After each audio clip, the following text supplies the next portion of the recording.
শঙ্করের সেবা শুশ্রূষার গুণে দিয়েগো আলভারেজ সে যাত্রা সেরে উঠল এবং দিন 15 শঙ্কর তাকে নিজের কাছেই রাখল। কিন্তু চিরকাল যে পথে পথে বেরিয়ে এসেছে, ঘরে তার মন বসে না। একদিন সে যাবার জন্য ব্যস্ত হয়ে পড়ল।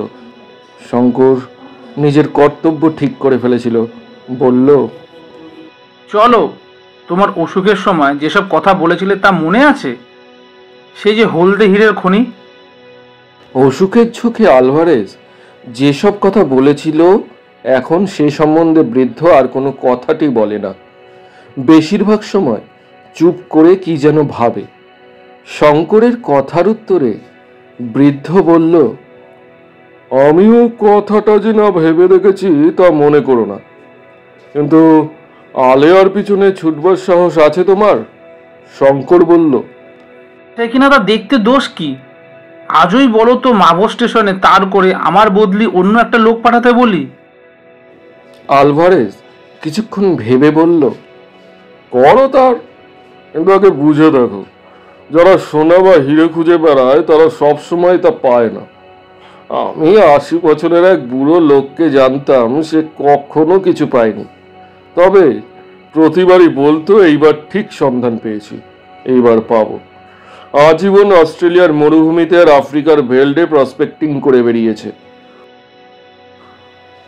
আরো দিন 10 পরে দুজনে কিসুমু গিয়ে ভিক্টোরিয়ার নায়ানজা হ্রদে স্টিমার চড়ে দক্ষিণ মুখে মোয়ানজার দিকে যাবে ঠিক করলো।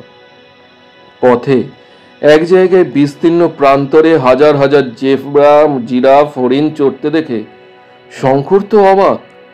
এমন দৃশ্য সে আর কখনো দেখেনি। জিরাফগুলো মানুষকে আদৌ ভয় করে না। 50 গজ তফাতে দাঁড়িয়ে ওদের চেয়ে চেয়ে দেখতে লাগলো। আলভারেজ বলল, আফ্রিকার জিরাফ মারবার জন্য গভর্নমেন্টের কাছ থেকে বিশেষ লাইসেন্স নিতে হয়, যে সে মারতে পারে না। সেই জন্য মানুষকে ওদের তত ভয় নেই। হরিণের দল কিন্তু বড় ভীরু। এক এক দলে 200-300 হরিণ চড়ছে। ওদের দেখে ঘাস খাওয়া ফেলে মুখ তুলে একবার চাইল, পরক্ষণেই মাঠের দূর প্রান্তের দিকে সবাই 4 পা তুলে দৌড়। কিসুমো থেকে স্টিমার ছাড়লো। এটা ব্রিটিশ স্টিমার। ওদের পয়সা কম বলে ডেকে যাচ্ছে। নিগ্রো মেয়েরা পিঠে ছেলে মেয়ে বেঁধে মুরগি নিয়ে স্টিমারে উঠেছে। মাসাই কুলিরা ছুটি নিয়ে দেশে যাচ্ছে, সঙ্গে নাইরোবি শহর থেকে কাচের পুঁতি, কম দামের খেলো আয়না, ছুরি প্রভৃতি নানা জিনিস। স্টিমার থেকে নেমে আবার ওরা পথ চলে। ভিক্টোরিয়া হ্রদের যে বন্দরে ওরা নামলো তার নাম মোয়ানজা। এখান থেকে 300 মাইল দূরে ট্যাবোরা। সেখানে পৌঁছে কয়েকদিন বিশ্রাম করে ওরা যাবে টাঙ্গানিয়াকা হ্রদের তীরবর্তী উজিজি বন্দরে। এই পথে যাওয়ার সময় আলভারেজ বলল, টাঙ্গানিয়াকার মধ্য দিয়ে যাওয়া বড় বিপজ্জনক ব্যাপার। এখানে একরকম মাছি আছে, তা কামড়ালে স্লিপিং সিকনেস হয়। স্লিপিং সিকনেসের মড়কে টাঙ্গানিয়াকা জনশূন্য হয়ে পড়েছে। মোয়ানজা থেকে ট্যাবোরার পথে সিংহের ভয়ও বেশি। প্রকৃত পক্ষে আফ্রিকার এই অঞ্চলও সিংহের রাজ্য বলা চলে। শহর থেকে 10 মাইল দূরে পথের ধারে একটা ছোট খড়ের বাংলো। সেখানে এক ইউরোপীয় শিকারী আশ্রয় নিয়েছে। আলভারেজকে সে খুব খাতির করলো। শঙ্করকে দেখে বলল, একে পেলে কোথায়? এ তো হিন্দু, তোমার কুলি। আলভারেজ বলল, আমার ছেলে। সাহেব আশ্চর্য হয়ে বলল, কি রকম? আলভারেজ আনুপূর্বিক সব বর্ণনা করল। তার রোগের কথা, শঙ্করের সেবা শুশ্রূষার কথা। কেবল বলল না কোথায় যাচ্ছে ও কি উদ্দেশ্যে যাচ্ছে। সাহেব হেসে বলল, বেশ ভালো। ওর মুখ দেখে মনে হচ্ছে ওর মধ্যে সাহস এবং দয়া দুটোই রয়েছে। ইস্ট ইন্ডিজের হিন্দুরা লোক হিসেবে ভালোই বটে। একবার ইউগান্ডাতে একজন শিখ আমার প্রতি এমন সুন্দর আতিথ্য দেখিয়েছিল তা কখনো ভুলতে পারবো না, জানো তো। আজ তোমরা এসো, রাত সামনেই, আমার এখানেই রাত্রি যাপন করো। এটা গভর্নমেন্টের একটা ডাক বাংলো। আমিও তোমাদের মতন সারাদিন পথ চলে বিকেলের দিকে এসে উঠেছি। সাহেবের একটি ছোট গ্রামোফোন ছিল। সন্ধ্যার পরে টিনবন্দি বিলিতি টমেটোর ঝোল ও সার্ডিন মাছ সহযোগে সান্ধ্যভোজন সমাপ্ত করবার পরে সবাই বাংলোর বাইরে ক্যাম্প চেয়ারে শুয়ে রেকর্ডের পর রেকর্ড শুনে যাচ্ছে। এমন সময় অল্প দূরে সিংহের গর্জন শোনা গেল। বোধ হলো মাটির কাছে মুখ নামিয়ে সিংহ গর্জন করছে, কারণ মাটি যেন কেঁপে কেঁপে উঠছে। সাহেব বলল, টাঙ্গানিয়াটায় বেজায় সিংহের উপদ্রব, আর বড় হিংস্র এরা। প্রায় অধিকাংশই মানুষ খেকো, জানো তো। মানুষের রক্তের আস্বাদ একবার পেয়েছে, এখন মানুষ ছাড়া আর কিছুই চায় না। শঙ্কর ভাবল, খুব সুসংবাদ বটে। ইউগান্ডা রেলওয়ে তৈরি হওয়ার সময় সে সিংহের উপদ্রব কাকে বলে খুব ভালো করেই দেখেছে।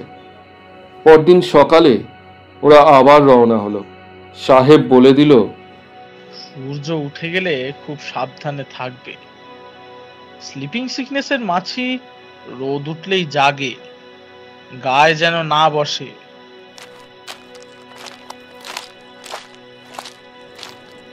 দীর্ঘ দীর্ঘ ঘাসের বনের মধ্যে দিয়ে সুরিপথ। আলভারেজ বলল, খুব সাবধান, এইসব ঘাসের বনেই কিন্তু সিংহের আড্ডা, বেশি পিছনে থেকো না। আলভারেজের বন্দুক আছে, এই একটা ভরসা। আরেকটা ভরসা এই যে আলভারেজ যাকে বলে ক্র্যাক শট, তাই, অর্থাৎ তার গুলি বড় একটা ফসকায় না। কিন্তু অত বড় অব্যর্থ লক্ষ্য শিকারীর সঙ্গে থেকেও শঙ্কর বিশেষ ভরসা পেল না, কারণ ইউগান্ডার অভিজ্ঞতা থেকে সে জানে সিংহ যখন যাকে নেবে এমন সম্পূর্ণ অতর্কিতেই নেবে যে পিঠের রাইফেলের চামড়া স্ট্র্যাপ খুলবার অবকাশ পর্যন্ত দেবে না। সেদিন সন্ধ্যা হবার ঘণ্টাখানেক আগে দূর বিস্তীর্ণ প্রান্তরের মধ্যে রাত্রে বিশ্রামের জন্য স্থান নির্বাচন করে নিতে হলো। আলভারেজ বলল, সামনে কোনো গ্রাম নেই, অন্ধকারের পর এখানে পথ চলা ঠিক নয়। একটা সুবৃহৎ বাওবাব গাছের তলায় দুটুকরো কেমবিস ঝুলিয়ে ছোট্ট একটা তাঁবু খাটানো হলো। কাঠকুটো কুড়িয়ে আগুন জ্বালিয়ে রাত্রের খাবার তৈরি করতে বসলো শঙ্কর। তারপর সমস্ত দিন পরিশ্রমের পরে দুজনেই শুয়ে ঘুমিয়ে পড়ল। অনেক রাত্রে আলভারেজ ডাকলো, শঙ্কর, শঙ্কর, তাড়াতাড়ি ওঠো, তাড়াতাড়ি ওঠো। শঙ্কর ধর্মর করে বিছানায় উঠে বসলো। আলভারেজ বলল, কি একটা জানোয়ার তাঁবুর চারপাশে ঘুরছে, বন্দুক বাগিয়ে রাখো। সত্যি কোনো একটা বৃহৎ অজ্ঞাত জন্তুর নিঃশ্বাসের শব্দ তাঁবুর পাতলা কেমবিসের পর্দার বাইরে শোনা যাচ্ছে বটে। তাঁবুর সামনে সন্ধ্যায় যে আগুন করা হয়েছিল তার স্বল্প বিশিষ্ট আলোকে সুবৃহৎ বাওবাব গাছটা একটা ভীষণ দর্শন দৈত্যের মতো দেখাচ্ছে। শঙ্কর বন্দুক নিয়ে বিছানা থেকে নামবার চেষ্টা করতে বৃদ্ধ বারণ করলো।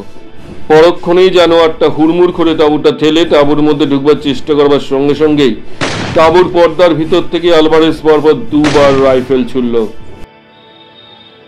শব্দটা লক্ষ্য করে শঙ্করও সেই মুহূর্তে বন্দুক ওঠালো, কিন্তু শঙ্কর ঘোড়া টিপবার আগে আলভারেজের রাইফেল আরেকবার আওয়াজ করে উঠল। তারপরেই সব চুপ।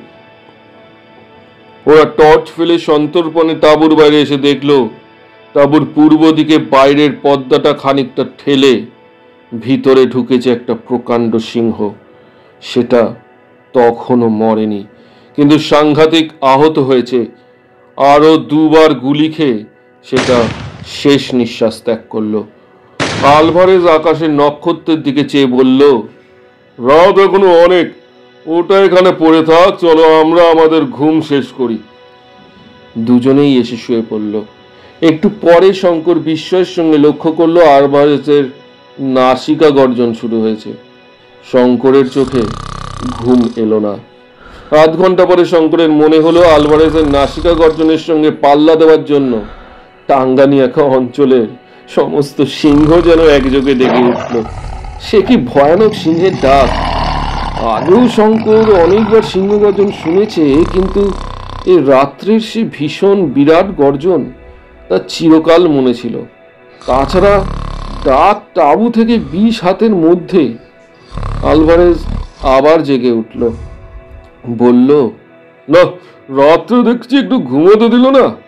আগের সিংহটার জোড়া। সাবধানে থাকো, বড় পাজি জানোয়ার। কি দুর্যোগের রাত্রি! তাঁবুর আগুনও তখন নিভু নিভু, তার বাইরে তো ঘুটঘুটে অন্ধকার। পাতলা ক্যাম্বিসের চটের মাত্র ব্যবধান, তার ওদিকে সাথীহারা পশু বিরাট গর্জন করতে করতে সেটা একবার তাঁবু থেকে দূরে যায়, আবার কাছে আসে, কখনো তাঁবু প্রদক্ষিণ করে।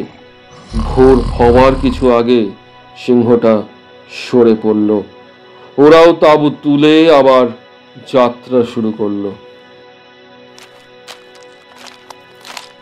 15 পরে শঙ্কর ও আলভারেজ উজিজি বন্দর থেকে স্টিমারে টাঙ্গানিয়াগা হ্রদে ভাসল। হ্রদ পার হয়ে আলবার্টভিল বলে একটি ছোট শহরে কিছু আবশ্যকীয় জিনিস কিনে নিল। এই শহর থেকে কাবালো পর্যন্ত বেলজিয়ান গভর্নমেন্টের রেলপথ আছে। সেখান থেকে কঙ্গো নদীতে স্টিমারে চড়ে 3 দিনের পথ সানকিনি যেতে হবে। সানকিনিতে নেমে কঙ্গো নদীর পথ ছেড়ে দক্ষিণমুখী অজ্ঞাত বনজঙ্গল ও মরুভূমির দেশে প্রবেশ করতে হবে। কাবালো অতি অপরিষ্কার স্থান, কতগুলো বর্ণসংকর পর্তুগিজ ও বেলজিয়ানের আড্ডা। স্টেশনের বাইরে পা দিয়েছে এমন সময়ে একজন পর্তুগিজ ওর কাছে এসে বলল, হ্যালো, কোথায় যাবে? দেখছি নতুন লোক, আমায় চেনো না নিশ্চয়ই। আমার নাম আলবুকার্ক। শঙ্কর চেয়ে দেখল আলভারেজ তখনও স্টেশনের মধ্যে। লোকটার চেহারা যেমন কর্কশ তেমনই কদাকার, কিন্তু সে ভীষণ জোয়ান, প্রায় 7 ফুটের কাছাকাছি লম্বা, শরীরের প্রত্যেকটি মাংসপেশি গুণে নেওয়া যায়, এমন সুদৃঢ় সুগঠিত। শঙ্কর বলল, তোমার সঙ্গে পরিচিত হয়ে খুশি হলাম। লোকটা বলল, তুমি দেখছি কালা আদমি, বোধহয় ইস্ট ইন্ডিজের। আমার সঙ্গে পোকার খেলবে, চলো। শঙ্কর ওর কথা শুনে চটে গেছিল, বলল, তোমার সঙ্গে পোকার খেলার বিন্দু মাত্র আগ্রহ আমার নেই। সঙ্গে সঙ্গে এটাও বুঝল যে লোকটা পোকার খেলবার ছলে তার সর্বস্ব অপহরণ করতে চায়। পোকার একরকম তাসের জুয়া খেলা। শঙ্কর নাম জানলেও সেই খেলা জীবনে কখনো দেখেওনি, খেলেওনি। নাইরোবিতে সে জানতো বদমাইশ জুয়ারিরা পোকার খেলবার ছল করে নতুন লোকের সর্বনাশ করে। এটা এক ধরনের ডাকাতি। শঙ্করের উত্তর শুনে পর্তুগিজ বদমাইশটা রেগে লাল হয়ে উঠল। তার চোখ দিয়ে আগুন ঠিকরে বেরোতে চাইল। সে আরো কাছে ঘেঁষে এসে দাঁতে দাঁত চেপে অতি বিকৃত সুরে বলল, কি নিগার, কি বললি? ইস্ট ইন্ডিজের তুলনায় তুই অত্যন্ত ফাজিল দেখছি। তোর ভবিষ্যতের মঙ্গলের জন্য তোকে জানিয়ে দিই যে তোর মতন কালা আদমিকে আলবুকার্ক এই রিভলভার গুলিতে কালা কোচা পাখির মতন ডজনে ডজনে মেরেছে। আমার নিয়ম হচ্ছে এই, শোন, কাবলোতে যারা নতুন লোক নামবে তারা হয় আমার সঙ্গে পোকার খেলবে, নয়তো আমার সঙ্গে রিভলভারে খণ্ডযুদ্ধ করবে। শঙ্কর দেখল এই বদমাইশ লোকটার সঙ্গে রিভলভারের লড়াইয়ে নামলে মৃত্যু অনিবার্য। বদমাইশটা হচ্ছে একজন ক্র্যাকশট গুন্ডা। আর সে কি কাল পর্যন্ত রেলের নিরীহ কেরানি ছিল, কিন্তু যুদ্ধ না করে যদি পোকারি খেলে তবে সর্বস্ব যাবে। হয়তো 8 মিনিট কাল শঙ্করের দেরি হয়েছে উত্তর দিতে। লোকটা কোমরের চামড়ার হোলস্টার থেকে নিমেষের মধ্যে রিভলভার বার করে শঙ্করের পেটের কাছে উঁচিয়ে বলল, যুদ্ধ না পোকার। শঙ্করের মাথায় রক্ত উঠে গেল। ভীতুর মতো সে পাশবিক শক্তির কাছে মাথা নিচু করবে না, হোক মৃত্যু। সে বলতে যাচ্ছে যুদ্ধ, এমন সময় পিছন থেকে ভয়ানক বাজখাই সুরেকে বলল, এ সামলাও, গুলিতে মাথার চাঁদই উঠল। দুজনেই চমকে উঠে পিছনে চাইল। আলভারেজ তার উইনচেস্টার রিপিটারটা বাগিয়ে উঁচিয়ে পর্তুগিজ বদমাইশটার মাথা লক্ষ্য করে দৃঢ়ভাবে দাঁড়িয়ে। শঙ্কর সুযোগ বুঝে চট করে পিস্তলের নলের উল্টো দিকে ঘুরে গেল। আলভারেজ বলল, বালকের সঙ্গে রিভলভার ডুয়েল? তো 3 বলতে পিস্তল ফেলে দিবি। 1 2 3। আলবুকার্কে শিথিল হাত থেকে পিস্তলটা মাটিতে পড়ে গেল। আলভারেজ বলল, বালককে একা পেয়ে খুব বীরত্ব জাহির করছিলি না? শঙ্কর ততক্ষণে পিস্তলটা মাটি থেকে কুড়িয়ে নিয়েছে। আলবুকার্ক একটু বিস্মিত হলো।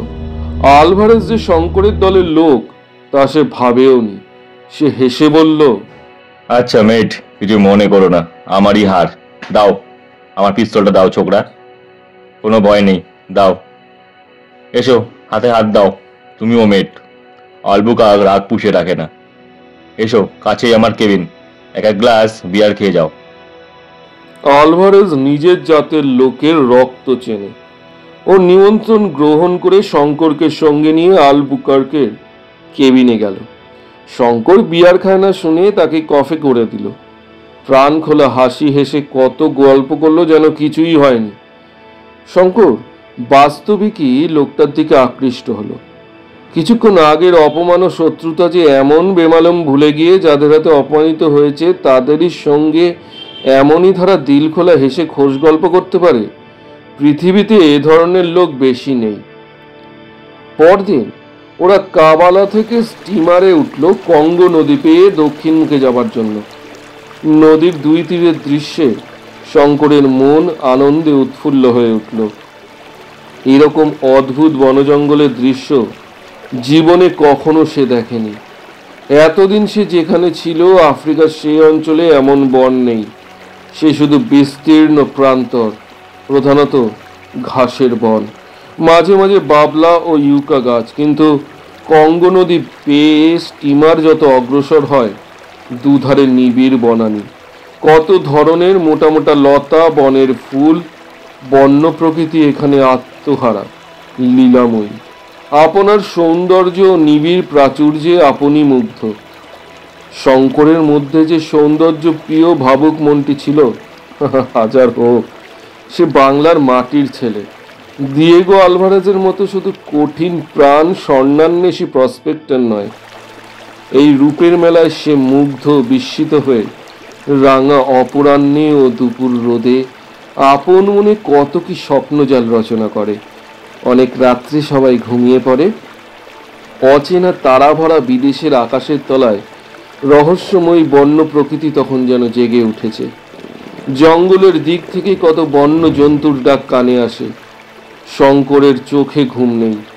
এই সৌন্দর্য স্বপ্নে বিভোর হয়ে মধ্য আফ্রিকার নৈশ শীতলতাকে তুচ্ছ করেও সে জেগে বসে থাকে। ওই জলজলে সপ্তর্ষি মণ্ডল, আকাশের অনেক দূরে তার ছোট গ্রামের মাথায়ও আজ অমনি সপ্তর্ষি মণ্ডল উঠেছে। ওই রকম এক ফালি কৃষ্ণপক্ষের গভীর রাত্রির চাঁদও। সেসব পরিচিত আকাশ ছেড়ে কত দূরে এসে সে পড়েছে, আরো কত দূরে তাকে যেতে হবে, কি এর পরিণতি কে জানে। 2 দিন পরে বোট এসে সানকিনি পৌঁছলো। সেখান থেকে ওরা আবার পদব্রজে রওনা হলো। জঙ্গল এদিকে বেশি নেই, কিন্তু দিগন্ত প্রসারী জনমানবহীন প্রান্তর ও অসংখ্য ছোট বড় পাহাড়। অধিকাংশ পাহাড় রুক্ষ বৃক্ষ শূন্য। কোনো কোনো পাহাড়ে ইউফোরবিয়া জাতীয় গাছের ঝোপ। কিন্তু শঙ্করের মনে হলো আফ্রিকার এই অঞ্চলের দৃশ্য বড় অপরূপ। এতটা ফাঁকা জায়গা পেয়ে মন যেন হাঁপ ছেড়ে বাঁচে। সূর্যাস্তের রং, জ্যোৎস্না রাত্রির মায়া এই দেশকে রাত্রে অপরাহ্নের রূপকথার পরিরাজ্য করে তোলে। আলভারেজ বলল, এই ভেল্ড অঞ্চলের সব জায়গা দেখতে একরকম বলে পথ হারাবার সম্ভাবনা কিন্তু খুব বেশি। কথাটা যেদিন বলা হলো সেদিনই এক কাণ্ড ঘটল। জনহীন ভেল্ডে সূর্য অস্ত গেলে ওরা একটা ছোট পাহাড়ের আড়ালে তাঁবু খাটিয়ে আগুন জ্বাললো। শঙ্কর জল খুঁজতে বেরোলো। সঙ্গে আলভারেজের বন্দুকটা নিয়ে গেল, কিন্তু মাত্র 2টি টোটা। আধ ঘন্টা এদিক ওদিক ঘুরে বেলাটুকু গেল। পাতলা অন্ধকার সমস্ত প্রান্তরকে ধীরে ধীরে আবৃত করে দিল। শঙ্কর শপথ করে বলতে পারে সে আধা ঘন্টার বেশি হাঁটেনি।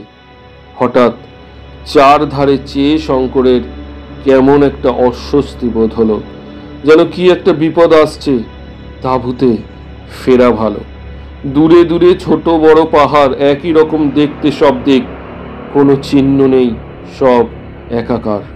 মিনিট 5-6 হাঁটবার পরেই শঙ্করের মনে হলো সে পথ হারিয়েছে। তখন আলভারেজের কথা তার মনে পড়ল, কিন্তু তখনও সে অনভিজ্ঞতার দরুন বিপদের গুরুত্বটা বুঝতে পারল না। হেঁটেই যাচ্ছে, হেঁটেই যাচ্ছে। একবার মনে হয় সামনে, একবার মনে হয় বাঁয়ে, একবার মনে হয় ডাইনে। তাঁবুর আগুনের কুণ্ডটা দেখা যাচ্ছে না কেন? কোথায় সেই ছোট পাহাড়টা? 2 ঘন্টা হাঁটবার পরে শঙ্করের খুব ভয় হলো। ততক্ষণে সে বুঝেছে যে সে সম্পূর্ণরূপে পথ হারিয়েছে এবং ভয়ানক বিপদগ্রস্ত। একা তাকে রোডেশিয়ার এই জনমানব শূন্য সিংহ সংকুল অজানা প্রান্তরে রাত কাটাতে হবে, অনাহারে এবং এই কনকনে শীতে, বিনা কম্বলে ও বিনা আগুনে। সঙ্গে একটা দেশলাই পর্যন্ত নেই। ব্যাপারটা সংক্ষেপে এই দাঁড়ালো যে পরদিন সন্ধ্যার পূর্বে, অর্থাৎ পথ হারানোর 24 ঘন্টা পরে, উদ্ভ্রান্ত তৃষ্ণায় মুমূর্ষু শঙ্করকে ওদের তাঁবু থেকে প্রায় 7 মাইল দূরে একটা ইউফোরবিয়া গাছের তলা থেকে আলভারেজ উদ্ধার করে তাঁবুতে নিয়ে এলো। আলভারেজ বলল, তুমি যে পথ ধরেছিলে শঙ্কর, তোমাকে আজ খুঁজে বার করতে না পারলে তুমি গভীর থেকে গভীরতর মরুপ্রান্তরের মধ্যে গিয়ে পড়ে কাল দুপুর নাগাদ তৃষ্ণায় প্রাণ হারাতে। এর আগে তোমার মতো অনেকেই রোডেশিয়ার ভেল্ডে এভাবে মারা গিয়েছে। এসব ভয়ানক জায়গা, তুমি আর কখনো তাঁবু থেকে ওরকম বেরিও না, কারণ তুমি আনারি। মরুভূমিতে ভ্রমণের কৌশল তোমার জানা নেই, ডাহা মারা পড়বে। শঙ্কর বলল, অ্যালভারেজ, তুমি দুবার আমার প্রাণ রক্ষা করলে, এ আমি কখনোই ভুলবো না। আলভারেজ বলল, ইয়াং ম্যান, ভুলে যাচ্ছ যে তার আগে তুমি আমার প্রাণ বাঁচিয়েছ। তুমি না থাকলে উগান্ডার তৃণভূমিতে আমার হাড়গুলো সাদা হয়ে আসতো এতদিনে। মাস 2 ধরে রোডেশিয়া ও অ্যাঙ্গোলার মধ্যবর্তী বিস্তীর্ণ ভেল্ড অতিক্রম করে অবশেষে দূরে মেঘের মতো পর্বতশ্রেণী দেখা গেল। আলভারেজ ম্যাপ মিলিয়ে বলল, ওই হচ্ছে আমাদের গন্তব্যস্থান, রিক্টার্স ভেল্ড পর্বত। এখনো এখান থেকে 40 মাইল হবে। আফ্রিকার এসব খোলা জায়গায় অনেক দূর থেকে জিনিস দেখা যায়। এই অঞ্চলে অনেক বাওবাব গাছ। শঙ্করের এই গাছটা বড় ভালো লাগে। দূর থেকে যেন মনে হয় বট কি অসত্য গাছের মতো, কিন্তু কাছে গেলে দেখা যায় বাওবাব গাছ। ছায়া বিরল, অথচ বিশাল। আঁকা বাঁকা সারা গায়ে যেন বড় বড় আঁচিল কি আপ বেরিয়েছে। যেন আরব্য উপন্যাসের একটা বেটে কুদর্শন কুজো দৈত্য। বিস্তীর্ণ প্রান্তরে এখানে ওখানে প্রায় সর্বত্রই দূরে নিকটে বড় বড় বাওবাব গাছ দাঁড়িয়ে। একদিন সন্ধ্যাবেলা দুর্জয় শীতে তাঁবুর সামনে আগুন করে বসে আলভারেজ বলল, এই যে দেখছো রোডেশিয়ার ভেল্ড অঞ্চল, এখানে হিরে ছড়ানো আছে সর্বত্র। এটা হীরের খনির দেশ। কিম্বার্লি খনির নাম নিশ্চয়ই শুনেছ। আরো অনেক ছোটখাটো খনি আছে। এখানে ওখানে ছোট বড় হীরের টুকরো কত লোক পেয়েছে, এখনো পায়। কথা শেষ করেই বলে উঠল, ও কারা? শঙ্কর সামনে বসে ওর কথা শুনছিল, বলল, কোথায়, কে? কিন্তু আলভারেজের তীক্ষ্ণ দৃষ্টি তার হাতের বন্দুকের গুলির মতোই অব্যর্থ। একটু পরে তাঁবু থেকে দূরে অন্ধকারে কয়েকটি অস্পষ্ট মূর্তি এদিকে এগিয়ে আসছে। শঙ্করের চোখে পড়ল। আলভারেজ বলল, শঙ্কর, বন্দুক নিয়ে এসো, চট করে যাও, টোটা ভরে। বন্দুক হাতে শঙ্কর বাইরে এসে দেখলো আলভারেজ নিশ্চিন্ত মনে ধূমপান করছে। কিছু দূরে অজানা মূর্তি কয়টি এখনো অন্ধকারের মধ্য দিয়ে আসছে। একটু পরে তারা এসে তাঁবুর অগ্নিকুণ্ডের বাইরে দাঁড়ালো। শঙ্কর চেয়ে দেখলো আগন্তুক কয়েকটি কৃষ্ণবর্ণ দীর্ঘকায়। তাদের হাতে কিছু নেই, পরনে লেংটি, গলায় সিংহের লোম, মাথায় পালক, সুগঠিত চেহারা। তাঁবুর আলোয় মনে হচ্ছিল যেন কয়েকটি ব্রোঞ্জের মূর্তি। আলভারেজ জুলু ভাষায় বলল, কি চাও তোমরা? ওদের মধ্যে কি কথাবার্তা চলল, তারপর ওরা সব মাটির উপর বসে পড়ল। আলভারেজ বলল, শঙ্কর, ওদের খেতে দাও।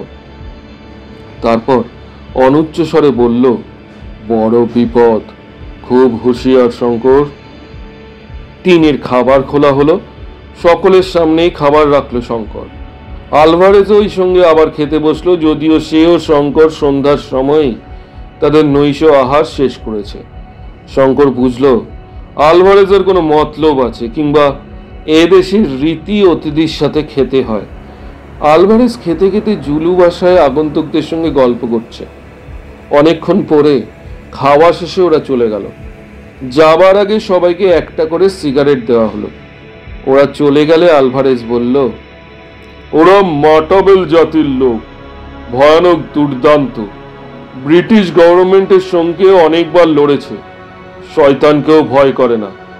ওরা সন্দেহ করেছে আমরা ওদের দেশে এসেছি হীরের খনির সন্ধানে। আমরা যে জায়গাটায় আছি ওটা ওদের একজন সর্দারের রাজ্য। কোনো সভ্য গভর্নমেন্টের আইন এখানে খাটবে না, ধরবে আর নিয়ে গিয়ে পুড়িয়ে মারবে।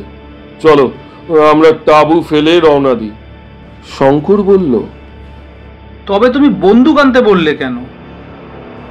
আলভারেজ হেসে বলল, দেখো, ভেবেছিলাম যদি ওরা খেয়েও না বলে কিংবা কথাবার্তায় বুঝতে পারি যে ওদের মতলব খারাপ, ভোজনরত অবস্থাতেই ওদের গুলি করব। এই দেখো, রিভলভার পিছনে রেখে তবে খেতে বসেছিলাম। এই কটাকে সাবার করে দিতাম। আমার নাম আলভারেজ। আমিও এককালে শয়তানকে ভয় করতুম না, এখনো করিনি। ওদের হাতের মাছ মুখে পৌঁছবার আগেই আমার পিস্তলের গুলি ওদের মাথার খুলি উড়িয়ে দিত। আরো 5-6 দিন পথ চলবার পরে একটা খুব বড় পর্বতের পাদমূলে নিবিড় ট্রপিক্যাল অরণ্যানীর মধ্যে ওরা প্রবেশ করল। স্থানটি যেমন নির্জন তেমনই বিশাল। সে বন দেখে শঙ্করের মনে হলো একবার যদি সে এর মধ্যে পথ হারায়, সারা জীবন ঘুরলেও বার হয়ে আসবার সাধ্য তার হবে না। আলভারেজও তাকে সাবধান করে দিয়ে বলল, খুব হুঁশিয়ার শঙ্কর, বনে চলাফেরা যার অভ্যাস নেই সে পদে পদে এইসব বনে পথে হারাবে। অনেক লোকে বেঘরে পড়ে বনের মধ্যে মারা পড়ে। মরুভূমির মধ্যে যেমন পথ হারিয়ে ঘুরছিলে, এর মধ্যেও ঠিক তেমনই পথ হারাতে পারো, কারণ এখানে সবই একরকম। এক জায়গা থেকে আরেক জায়গাকে পৃথক করে চিনে নেবার কোনো চিহ্ন নেই। ভালো বুশম্যান না হলে পদে পদে বিপদে পড়তে হবে। বন্দুক না নিয়ে এক পা কোথাও যাবে না, এটিও যেন মনে থাকে। মধ্য আফ্রিকার বন শৌখিন ভ্রমণের পার্ক নয়, কোথাও যাবে না। শঙ্করকে তা না বললেও চলতো, কারণ এইসব অঞ্চল যে শখের পার্ক নয় তার চেহারা দেখেই সে বুঝতে পেরেছে। সে জিজ্ঞাসা করল, তোমার সেই হলদে হীরের খনি আর কত দূরে? এই তো রিক্টার্সভেল্ড পর্বতমালা, ম্যাপে যতদূর বুঝতে পারছি। আলভারেজ হেসে বলল, তোমার ধারণা নেই বললাম যে। আসল রিক্টার্সভেল্ডের এটা বাইরের থাক, এরকম আরো অনেক থাক আছে। সমস্ত অঞ্চলটা এত বিশাল যে পূবে 70 মাইল ও পশ্চিম দিকে 100 থেকে 150 মাইল পর্যন্ত গেলেও এই বন পাহাড় শেষ হবে না। সর্বনিম্ন প্রস্থ 40 মাইল, সমস্ত জড়িয়ে 8-9 হাজার বর্গ মাইল সমস্ত রিক্টার্সভেল্ড পার্বত্য অঞ্চল ও অরণ্য। এই বিশাল অজানা অঞ্চলের কোনখানটাতে এসেছিলাম আজ 7-8 বছর আগে, ঠিক সে জায়গাটা খুঁজে বার করা কি ছেলে খেলা ইয়ং ম্যান? শঙ্কর বলল, এদিকে যে খাবারও ফুরিয়ে এসেছে, শিকারের ব্যবস্থা দেখতে হবে, নইলে কাল থেকে বায়ু ভক্ষণ করা ছাড়া আর কোনো উপায় নেই। আলভারেজ বলল, কিচ্ছু ভেবো না, দেখছো না গাছে গাছে বেগুনের মেলা। কিছু না মেলে বেগুনের দাপনা ভাজা আর কফি দিয়ে দিব্যি ব্রেকফাস্ট খাবো আজ থেকে। আজ আর নয়, তাঁবু ফেলেও বিশ্রাম করা যাক। একটা বড় গাছের নিচে তাঁবু খাটিয়ে ওরা আগুন জ্বাললো। শঙ্কর রান্না করলো। আহার আদি শেষ করে যখন দুজনে আগুনের সামনে বসেছে তখনও বেলা আছে। আলভারেজ কড়া তামাকের পাইপ টানতে টানতে বলল, জানো শঙ্কর, আফ্রিকার এইসব অজানা অরণ্যে এখনো কত জানোয়ার আছে যার খবর বিজ্ঞান শাস্ত্র রাখে না। খুব কম সভ্য মানুষ এখানে এসেছে। ওকাপি বলে যে জানোয়ার সে তো প্রথম দেখা গেল 1900 সালে। এক ধরনের বুনো শুয়োর আছে যা সাধারণ বুনো শুয়োরের প্রায় 3 গুণ বড় আকারের। 1888 সালে মোজেস কাউলে, পৃথিবী পর্যটক ও বড় শিকারী, সর্বপ্রথম ওই বুনো শুয়োরের সন্ধান পান বেলজিয়ান কঙ্গোর লুয়ালাবু অরণ্যের মধ্যে। তিনি বহু কষ্টে একটা শিকার করেন এবং নিউ ইয়র্ক প্রাণীবিদ্যা সংক্রান্ত মিউজিয়ামে উপহার দেন। বিখ্যাত রোডেশিয়ান মনস্টারের নাম শুনেছ? শঙ্কর বলল, না, কি সেটা? শোনো তবে। রোডেশিয়ার উত্তর সীমায় প্রকাণ্ড একটা জলাভূমি আছে। ওদেশের অসভ্য জুলুদের মধ্যে অনেকেই এক অদ্ভুত ধরনের জানোয়ারকেই জলাভূমিতে মাঝে মাঝে দেখেছে।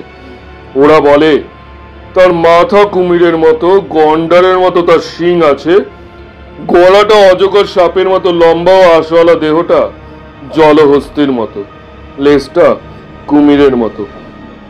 বিরাট দেহ এই জানোয়ারের প্রকৃতিও খুব হিংস্র।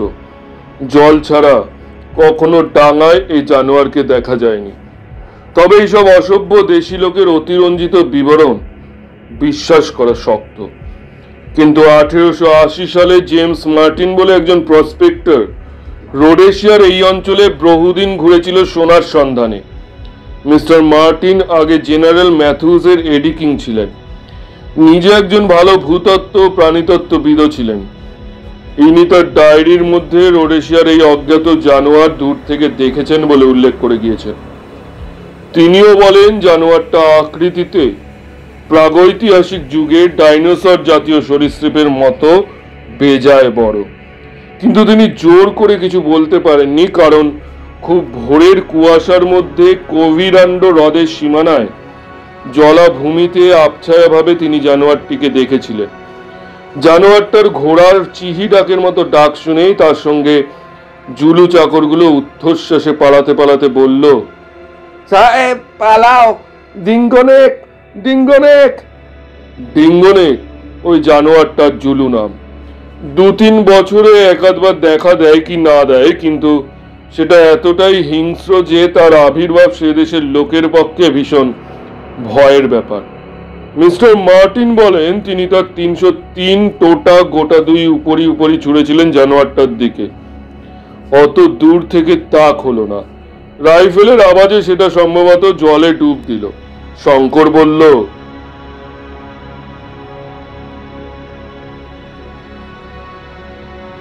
না, অনেকদিন আগে বুলাওয়েও ক্রনিকল কাগজে মিস্টার মার্টিনের এই ঘটনাটা বেরিয়েছিল।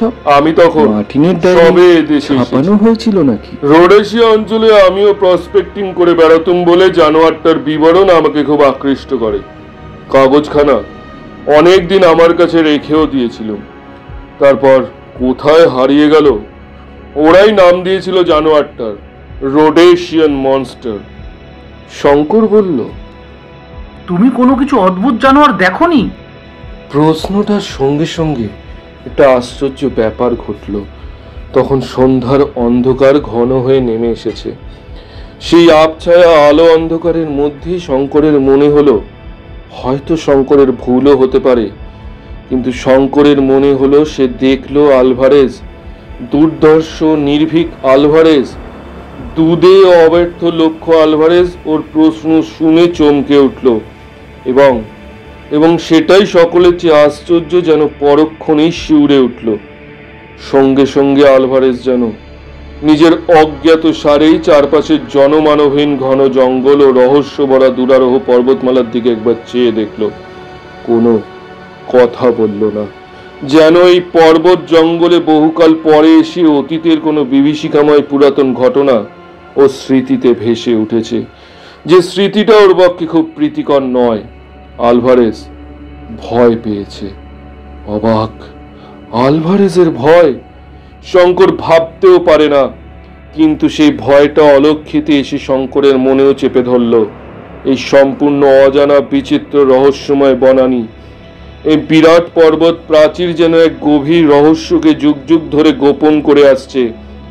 যে বীর, যে নির্ভীক, এগিয়ে এসো সে, কিন্তু মৃত্যুপণে ক্রয় করতে হবে সেই গহন রহস্যের সন্ধান।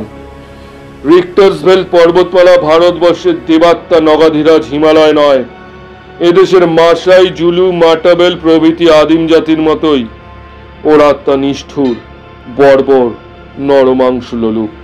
সে কাউকে রেহাই দেবে না।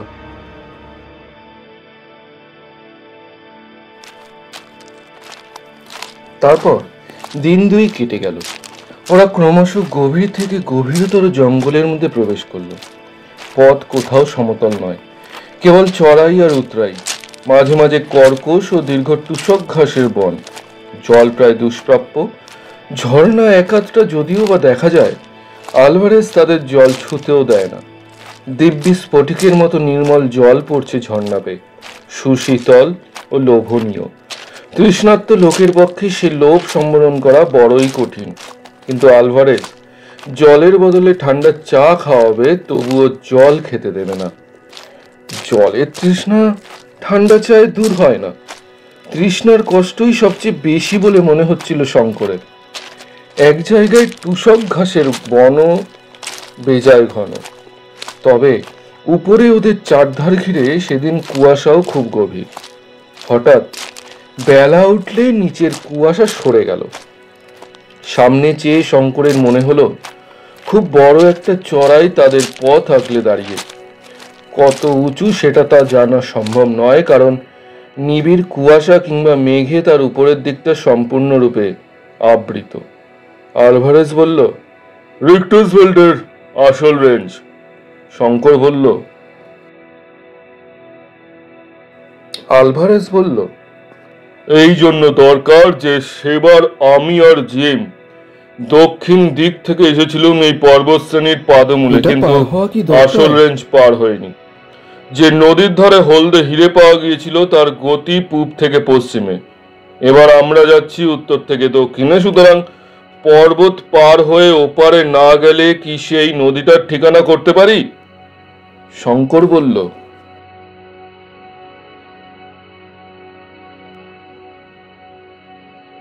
তাঁবু ফেলে আহারাদি সম্পন্ন করা হলো। বেলা বাড়লেও কুয়াশা তেমন কাটলো না। আজ যেরকম কুয়াশা হয়েছে তাতে আরেকটু অপেক্ষা করা যাক না। ঘুম যখন ভাঙল, বেলা বাড়ুক। বেলা তখন নেই। চোখ মুছতে মুছতে তাঁবুর বাইরে এসে সে দেখলো আলভারেজ চিন্তিত মুখে ম্যাপ খুলে বসে আছে। শঙ্করকে দেখে বলল, শঙ্কর, আমাদের এখানে অনেক ভুগতে হবে, সামনে চেয়ে দেখো। আলভারেজের কথার সঙ্গে সঙ্গে সামনের দিকে চাইতেই এক গম্ভীর দৃশ্য শঙ্করের চোখে পড়ল। কুয়াশা কখন কেটে গেছে। তার সামনে বিশাল রিক্টার্সভেল্ড পর্বতের প্রধান থাক। ধাপে ধাপে উঠে মনে হয় যেন আকাশে গিয়ে ঠেকেছে। পাহাড়ের কোটিদেশ নিবিড় বিদ্যুৎ গর্ভ মেঘপুঞ্জে আবৃত, কিন্তু উচ্চতম শিখররাজি অস্তমান সূর্যের রঙিন আলোয় দেবলোকের কনক দেউলের মতো বহুদূর নীল শূন্যে মাথা তুলে দাঁড়িয়ে। কিন্তু সামনের পর্বতাংশ সম্পূর্ণ দুরারোহ, শুধুই খাড়া খাড়া উত্তুঙ্গ শৃঙ্গ, কোথাও একটু ঢালু নেই। আলভারেজ বলল, এখান থেকে পাহাড়ে ওঠা সম্ভব নয় শঙ্কর, দেখেই বুঝেছ নিশ্চয়। পাহাড়ের কোলে কোলে পশ্চিম দিকে ঢাল, যেখানে ঢালু এবং নিচু পাবো সেখান দিয়ে পাহাড় পার হতে হবে, কিন্তু এই 150 মাইল লম্বা পর্বতশ্রেণীর মধ্যে কোথাও সেরকম জায়গা আছে? এ খুঁজতেই তো 1 মাসের উপর যাবে দেখছি। কিন্তু দিন 5-6 পশ্চিম দিকে যাওয়ার পরে এমন একটা জায়গা পাওয়া গেল যেখানে পর্বতের গা বেশ ঢালু, যেখান দিয়ে পর্বতে ওঠা চলতে পারে। পরদিন খুব সকাল থেকে পর্বতারোহণ শুরু হলো। শঙ্করের ঘড়িতে তখন বেলা 6:30। 8:30 বাজতে না বাজতে শঙ্কর আর চলতে পারে না। যে জায়গাটা দিয়ে তারা উঠছে সেখানে পর্বতের খাড়াই 4 মাইলের মধ্যে উঠেছে 6000 ফুট। সুতরাং পথটা ঢালু হলেও কি ভীষণ দুরারোহ তা সহজেই বোঝা যাবে।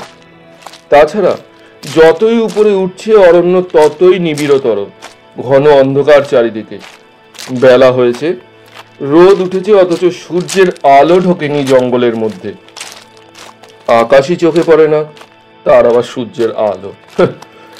পথ বলে কোনো জিনিস নেই, চোখের সামনে শুধুই গাছের গুড়ি যেন ধাপে ধাপে আকাশের দিকে উঠে চলেছে। কোথা থেকে জল পড়ছে কে জানে।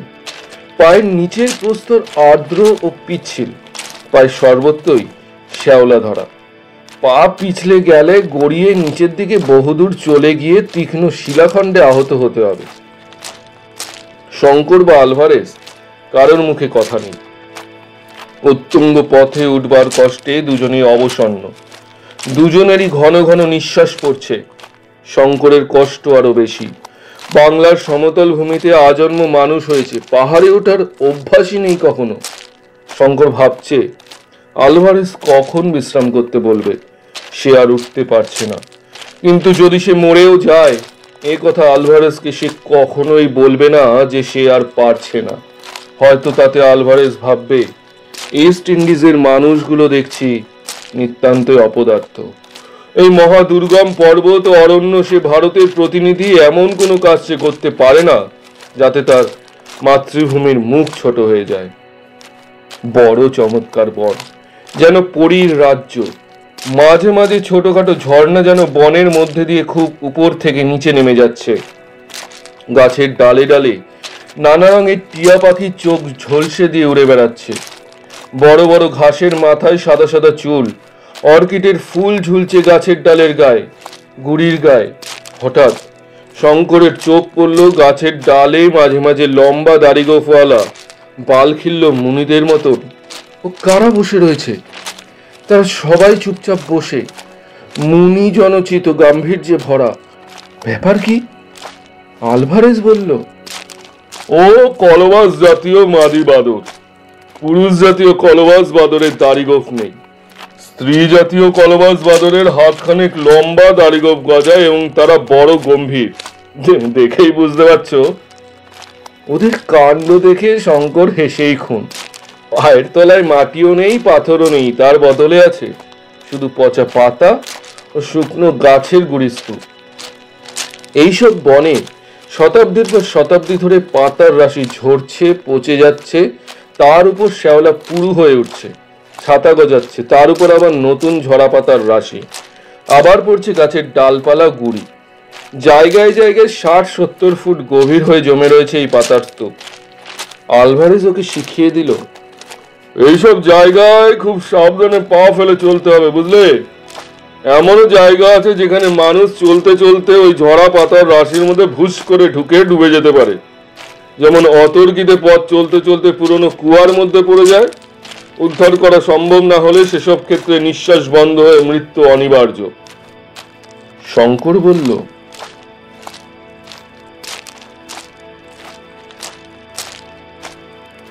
খুরের মতো ধারালো চওড়া এলিফেন্ট ঘাসের বন, যেন রোমান যুগের দ্বিধার তলোয়ার। যাওয়ার সময় দুজনের কেউই নিরাপদ বলে ভাবছে না নিজেকে।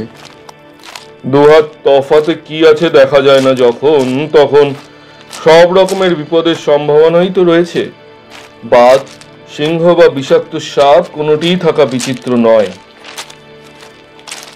শঙ্কর লক্ষ্য করছে মাঝে মাঝে ডুগডুগি বা ঢোল বাজনার মতো একটা শব্দ হচ্ছে কোথাও যেন বনের মধ্যে। কোনো অসভ্য জাতির লোক ঢোল বাজাচ্ছে নাকি? আলভারেজকে সে জিজ্ঞেস করলো। আলভারেজ বলল, আরে ঢোল নয়, ঢোল নয়, বড় বেবুন কিংবা বনমানুষ বুক চাপড়ে ওই রকম শব্দ করে। মানুষ এখানে কোথা থেকে আসবে? শঙ্কর বলল, তুমি যে বলেছিলে এ বনে গরিলা নেই। গরিলা সম্ভবত নেই। আফ্রিকার মধ্যে বেলজিয়ান কঙ্গোর কিছু অঞ্চল, রাওয়েঞ্জের আল্পস ও তিরুঙ্গা আগ্নেয় পর্বতের অরণ্য ছাড়া অন্য কোথাও গরিলা আছে বলে তো জানা নেই। গরিলা ছাড়াও অন্য ধরনের বনমানুষের বুক চাপড়ে ওরকম আওয়াজ করতে পারে। ওরা 4500 ফুটের উপরে উঠেছে। সেদিনের মতো সেখানেই রাত্রির বিশ্রামের জন্য তাঁবু ফেলা হলো। একটা বিশাল সত্যিকার ট্রপিক্যাল অরণ্যের রাত্রিকালীন শব্দ এত বিচিত্র ধরনের ও এত ভীতিজনক যে সারা রাত শঙ্কর চোখের পাতা বোঝাতে পারল না। শুধু ভয় নয়, ভয় মিশ্রিত একটা বিস্ময়। কত রকমের শব্দ, হায়নার হাসি, কলবাস বানরের কর্কশ চিৎকার, বনমানুষের বুক চাপড়ানোর আওয়াজ, বাঘের ডাক, প্রকৃতির এই বিরাট নিজস্ব পশুশালায় রাত্রে কেউ ঘুমোয় না। সমস্ত অরণ্যটা এই গভীর রাত্রে যেন হঠাৎ ক্ষেপে উঠেছে। বছর কয়েক আগে খুব বড় একটা সার্কাসের দল এসে ওদের স্কুল বোর্ডিং এর পাশের মাথায় তাঁবু ফেলেছিল। তাদের জানোয়ারদের চিৎকারে বোর্ডিং এর ছেলেরা রাত্রে ঘুমোতে পারত না। শঙ্করের সেই কথা এখন মনে পড়ল। কিন্তু এসবের চেয়েও মধ্যরাত্রে একদল বন্য হস্তির বৃংহিত ধ্বনি তাঁবুর অত্যন্ত নিকট শুনে শঙ্কর এমন ভয় পেয়ে গেল যে আলভারেজকে তাড়াতাড়ি ঘুম থেকে ওঠালো। আলভারেজ বলল, আগুন জ্বলছে তাঁবুর বাইরে, কোনো ভয় নেই, ওরা ঘেঁষবে না এদিকে। সকালে উঠে আবার ওপরে ওঠা উঠছে মাইলের পর মাইল বুনো পাশের জঙ্গল, তার তলায় বুনো আদা।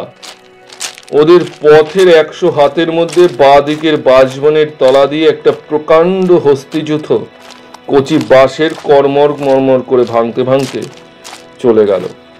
5000 ফুট উপরে কত কি বন্য পুষ্পের মেলা। টকটকে লাল ইরিথ্রিনা প্রকাণ্ড গাছে ফুটেছে। পুষ্পিত ইপোমিয়া লতার ফুল দেখতে ঠিক বাংলাদেশের বনকলমি ফুলের মতো, কিন্তু রংটা অত গাঢ় বেগুনি নয়। সাদা ভেরোনিকা ঘন সুগন্ধে বাতাসকে ভারাক্রান্ত করেছে। বন্য কফির ফুল, রঙিন বেগনিয়া, মেঘের রাজ্য, ফুলের বন, মাঝে মাঝে সাদা বেলুনের মতো মেঘপুঞ্জ গাছপালার মগডালে এসে আটকাচ্ছে। কখনো বা আরো নেমে এসে ভেরোনিকার বন ভিজিয়ে দিয়ে যাচ্ছে। 7500 ফুটের ওপর থেকে বনের প্রকৃতি একেবারে বদলে গেল। এই পর্যন্ত উঠতে ওদের আরো 2 দিন লেগেছে, আর অসহ্য কষ্ট, কোমর পিঠ ভেঙে পড়ছে। এখানে বনানীর মূর্তি বড় অদ্ভুত। প্রত্যেক গাছের গুড়ি ও শাখা প্রশাখা পুরো শ্যাওলায় আবৃত। প্রত্যেক ডাল থেকে শ্যাওলা ঝুলছে। সে শ্যাওলা কোথাও কোথাও এত লম্বা যে গাছ থেকে ঝুলে প্রায় মাটিতে এসে ঠেকবার মতো হয়েছে। বাতাসে সেগুলো বারবার দোল খাচ্ছে। তার উপর কোথাও সূর্যের আলো নেই, সব সময় যেন গোধূলি, আর সবটা ঘিরে বিরাজ করছে এক অপার্থিব ধরনের নিস্তব্ধতা। বাতাস বইছে, তারও শব্দ নেই। পাখির কুজন নেই সে বনে, মানুষের গলার সুর নেই, কোনো জানোয়ারের ডাক নেই। যেন কোনো অন্ধকার নরকের দীর্ঘশ্বাস পেতে দলের মধ্যে এসে পড়েছে ওরা। সেদিন অপরাহ্নে যখন আলভারেজ তাঁবু ফেলে বিশ্রাম করবার হুকুম দিল, তখন তাঁবুর বাইরে বসে একপাত্র কফি খেতে খেতে শঙ্করের মনে হলো এ যেন সৃষ্টির আদিম যুগের অরণ্যানী। পৃথিবীর উদ্ভিদ জগৎ যখন কোনো একটা সুনির্দিষ্ট রূপ ও আকৃতি গ্রহণ করেনি, যে যুগে পৃথিবীর বুকে বিরাটকায় সরীসৃপের দল জগৎ জোড়া বনজঙ্গলের নিবিড় অন্ধকারে ঘুরে বেড়াতো, সৃষ্টির সেই অতীত প্রভাতে সে যেন কোনো জাদু মন্ত্রের বলে ফিরে গিয়েছে। সন্ধ্যার পরেই সমগ্র বনানী নিবিড় অন্ধকারে আবৃত হলো। তাঁবুর বাইরে ওরা আগুন করেছে। সেই আলোর মণ্ডলীর বাইরে আর কিছু দেখা যায় না। এ বনের আশ্চর্য নিস্তব্ধতা শঙ্করকে বিস্মিত করেছে। বনানীর সেই বিচিত্র নৈশ শব্দ এখানে স্তব্ধ কেন? আলভারেজ চিন্তিত মুখে ম্যাপ দেখছিল। বলল, শোনো শঙ্কর, একটা কথা ভাবছি। 8000 ফুট উঠলাম, কিন্তু এখনো পর্বতের সেই খাসটা পেলাম না যেটা দিয়ে আমরা রেঞ্জ পার হয়ে ওপারে যাব। আর কত উপরে উঠবো যদি ধরো এই অংশে স্যাডেলটা নাই থাকে? শঙ্করের মনেও এই খটকা যে না জেগেছে তা নয়। সে আজই উঠবার সময় মাঝে মাঝে ফিল্ড গ্লাস দিয়ে ওপরের দিকে দেখবার চেষ্টা করেছে, কিন্তু ঘন মেঘে বা কুয়াশায় ওপরের দিকটা সর্বদাই আবৃত থাকায় তার চেষ্টা ব্যর্থ হয়েছে। সত্যি তো, তারা কত উঠবে? আর সমতল খাদ যদি না পাওয়া যায় আবার নিচে নামতে হবে, আবার অন্য জায়গায় উঠতে হবে? দফা সারা। সে বলল, ম্যাপে কি বলে? আলভারেজের মুখ দেখে মনে হলো ম্যাপের উপর সে আস্থা হারিয়েছে। বলল, এই ম্যাপ অত খুঁটিনাটি ভাবে তৈরি নয়। এ পর্বতে উঠেছে কে যে ম্যাপ তৈরি হবে? এই যে দেখছো, একখানা স্যার ফিলিপো দি ফিলিপির তৈরি ম্যাপ, যিনি পর্তুগিজ। পশ্চিম আফ্রিকার ফার্ডিনান্ডো পোস শৃঙ্গ আরোহণ করে খুব নাম করেন এবং বছর কয়েক আগে বিখ্যাত পর্বত আরোহণকারী পর্যটক ডিউক অফ আবুরসির অভিযানেও যিনি ছিলেন, কিন্তু রিক্টার্সভেল্ডে তিনি ওঠেননি। এই ম্যাপে পাহাড়ের যে কোনটির ছবি আঁকা আছে তা খুব নিখুঁত বলে মনে হয় না। ঠিক বুঝছি নে? হঠাৎ শঙ্কর বলে উঠল, ও কি? তাঁবুর বাইরে প্রথমে একটা অস্পষ্ট আওয়াজ এবং পরক্ষণে একটা কষ্টকর কাশির শব্দ পাওয়া গেল, যেন থাইসিসের রোগী খুব কষ্টে কাতরভাবে কাশছে। একবার, দুবার, তারপরেই শব্দটা থেমে গেল, কিন্তু সেটা মানুষের গলার শব্দ নয়। শোনবা মাত্রই শঙ্করের সে কথা মনে হলো। রাইফেল নিয়ে সে ব্যস্তভাবে তাঁবুর বাইরে বার হতে যাচ্ছে। আলভারেজ তাড়াতাড়ি উঠে ওর হাত ধরে বসিয়ে দিল। শঙ্কর আশ্চর্য হয়ে বলল, কেন? কিসের শব্দ ওটা? বলে আলভারেজের দিকে চাইতেই বিস্ময়ের সঙ্গে লক্ষ্য করলো তার মুখ বিবর্ণ হয়ে গিয়েছে। শব্দটা শুনেই কি সঙ্গে সঙ্গে তাঁবুর অগ্নিকুণ্ডের মণ্ডলীর বাইরে নিবিড় অন্ধকারে একটা ভারী অথচ লঘুপথ জীব যেন বন জঙ্গলের মধ্যে দিয়ে চলে যাচ্ছে। বেশ মনে হলো। দুজনেই খানিকটা চুপচাপ। তারপর আলভারেজ বলল, আগুনে কাঠ ফেলে দাও, বন্দুক দুটো ভরা আছে কিনা দেখো। ওর মুখের ভাব দেখে শঙ্কর ওকে আর কোনো প্রশ্ন করতে সাহস করল না। রাত্রি কেটে গেল। পরদিন সকালে শঙ্করেরই ঘুম ভাঙলো আগে। তাঁবুর বাইরে এসে কফি করবার আগুন জ্বালতে সে তাঁবু থেকে কিছু দূরে কাঠ ভাঙতে গেল। হঠাৎ তার নজরে পড়ল ভিজে মাটির উপর একটা পায়ের দাগ। লম্বায় দাগটা 11 ইঞ্চির কম নয়, কিন্তু পায়ে 3টে মাত্র আঙুল। 3 আঙুলেরই দাগ বেশ স্পষ্ট। পায়ের দাগ ধরে সে এগিয়ে গেল। আরো অনেকগুলো সেই পায়ের দাগ আছে, সবগুলোতেই সেই 3 আঙুল।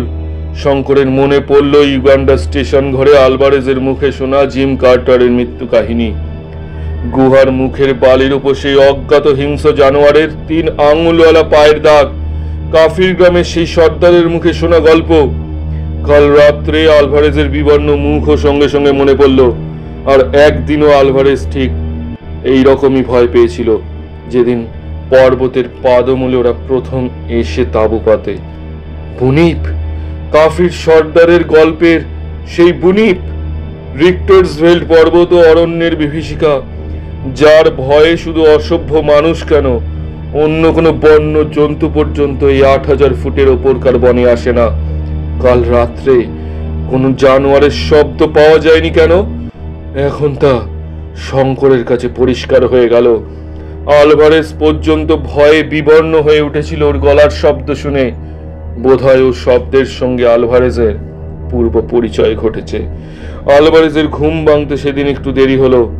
গরম কফি এবং কিছু খাদ্য গলাধ্যকরণ করবার সঙ্গে সঙ্গে সে আবার সেই নির্ভীক ও দুর্ধর্ষ আলভারেজ, যে মানুষকেও ভয় করে না, শয়তানকেও না। শঙ্কর ইচ্ছে করেই আলভারেজকে এই অজ্ঞাত জানোয়ারের পায়ের দাগটা দেখালো না। কি জানি, যদি আলভারেজ বলে বসে এখনো পাহাড়ের স্যাডেলটা পাওয়া গেল না, তবে নেমে যাওয়া যাক। সকালে যেদিন খুব মেঘ করে ঝমঝম করে বৃষ্টি নামলো, পর্বতের ঢাল বেয়ে যেন হাজার ঝর্ণার ধারায় বৃষ্টির জল গড়িয়ে নিচে নামছে। এই বন ও পাহাড় চোখে কেমন যেন ধাঁধা লাগিয়ে দেয়। এতটা উঠেছে ওরা, কিন্তু প্রতি 1000 ফুট উপর থেকে নিচের অরণ্যের গাছপালার মাথা দেখে সেগুলিকে সমতল ভূমির অরণ্য বলে ভ্রম হচ্ছে। কাজেই প্রথমটা মনে হয় যেন কতটুকুই বা উঠেছি, এইটুকুই তো। বৃষ্টি সেদিন থামলো না। বেলা 10টা পর্যন্ত অপেক্ষা করে আলভারেজ উঠবার হুকুম দিল। শঙ্কর এটা আশা করেনি। এখানে শঙ্কর কর্মী শ্বেতাঙ্গ চরিত্রের একটা দিক লক্ষ্য করল। তার মনে হচ্ছিল কেন এই বৃষ্টিতে মিছিমিছি বার হওয়া? একটা দিনে কি এমন হবে? বৃষ্টি মাথায় পথ চলে লাভ কি? অবিশ্রান্ত বৃষ্টি ধারার মধ্যে ঘন অরণ্যানি ভেদ করে সেদিন ওরা সারাদিন উঠছে উঠছে উঠছেই। শঙ্কর আর পারে না। কাপড় চোপড় জিনিসপত্র তাবু সব ভিজে একাকার। একখানা রুমাল পর্যন্ত শুকনো নেই কোথাও। শঙ্করের কেমন একটা অবসাদ এসেছে দেহে ও মনে। সন্ধ্যার দিকে যখন সমগ্র পর্বত অরণ্য মেঘের অন্ধকারে সন্ধ্যার অন্ধকারে একাকার হয়ে ভীমদর্শন ও গম্ভীর হয়ে উঠল, তখন ওর মনে হলো এই অজানা দেশে অজানা পর্বতের মাথায় ভয়ানক হিংস্র জন্তু সংকুল বনের মধ্যে দিয়ে বৃষ্টিমুখর সন্ধ্যায় কোনো অনির্দেশ্য হীরকখনি বা তার চেয়েও অজানা মৃত্যুর অভিমুখে চলেছে। সে কোথায়? আলভারেজ কে? তার পরামর্শে কেন সে এখানে এলো? হীরের খনিতে তার দরকার নেই। বাংলাদেশের ঘরে ছাওয়া ঘর, ছায়া ভরা শ্রান্ত গ্রাম্য পথ, ক্ষুদ্র নদী, পরিচিত পাখিদের কাকলি, সেসব যেন কত দূরের কোনো অবাস্তব স্বপ্ন রাজ্যের জিনিস। আফ্রিকার কোনো হীরকখনি সে সবের চেয়ে মূল্যবান নয়। কিন্তু তার এ ভাব কেটে গেল অনেক রাত্রে, যখন নির্মোঘ আকাশে চাঁদ উঠল। সে অপার্থিব জ্যোৎস্নাময় রাত্রির বর্ণনা নেই। শঙ্কর আর পৃথিবীতে নেই। বাংলা বলে কোনো দেশ নেই। সব স্বপ্ন হয়ে গিয়েছে। সে আর কোথাও ফিরতে চায় না। হিরে চায় না, অর্থ চায় না। পৃথিবী পৃষ্ঠ থেকে বহু ঊর্ধ্বে এক কৌমুদী শুভ্র দেবলোকের এখন সে অধিবাসী।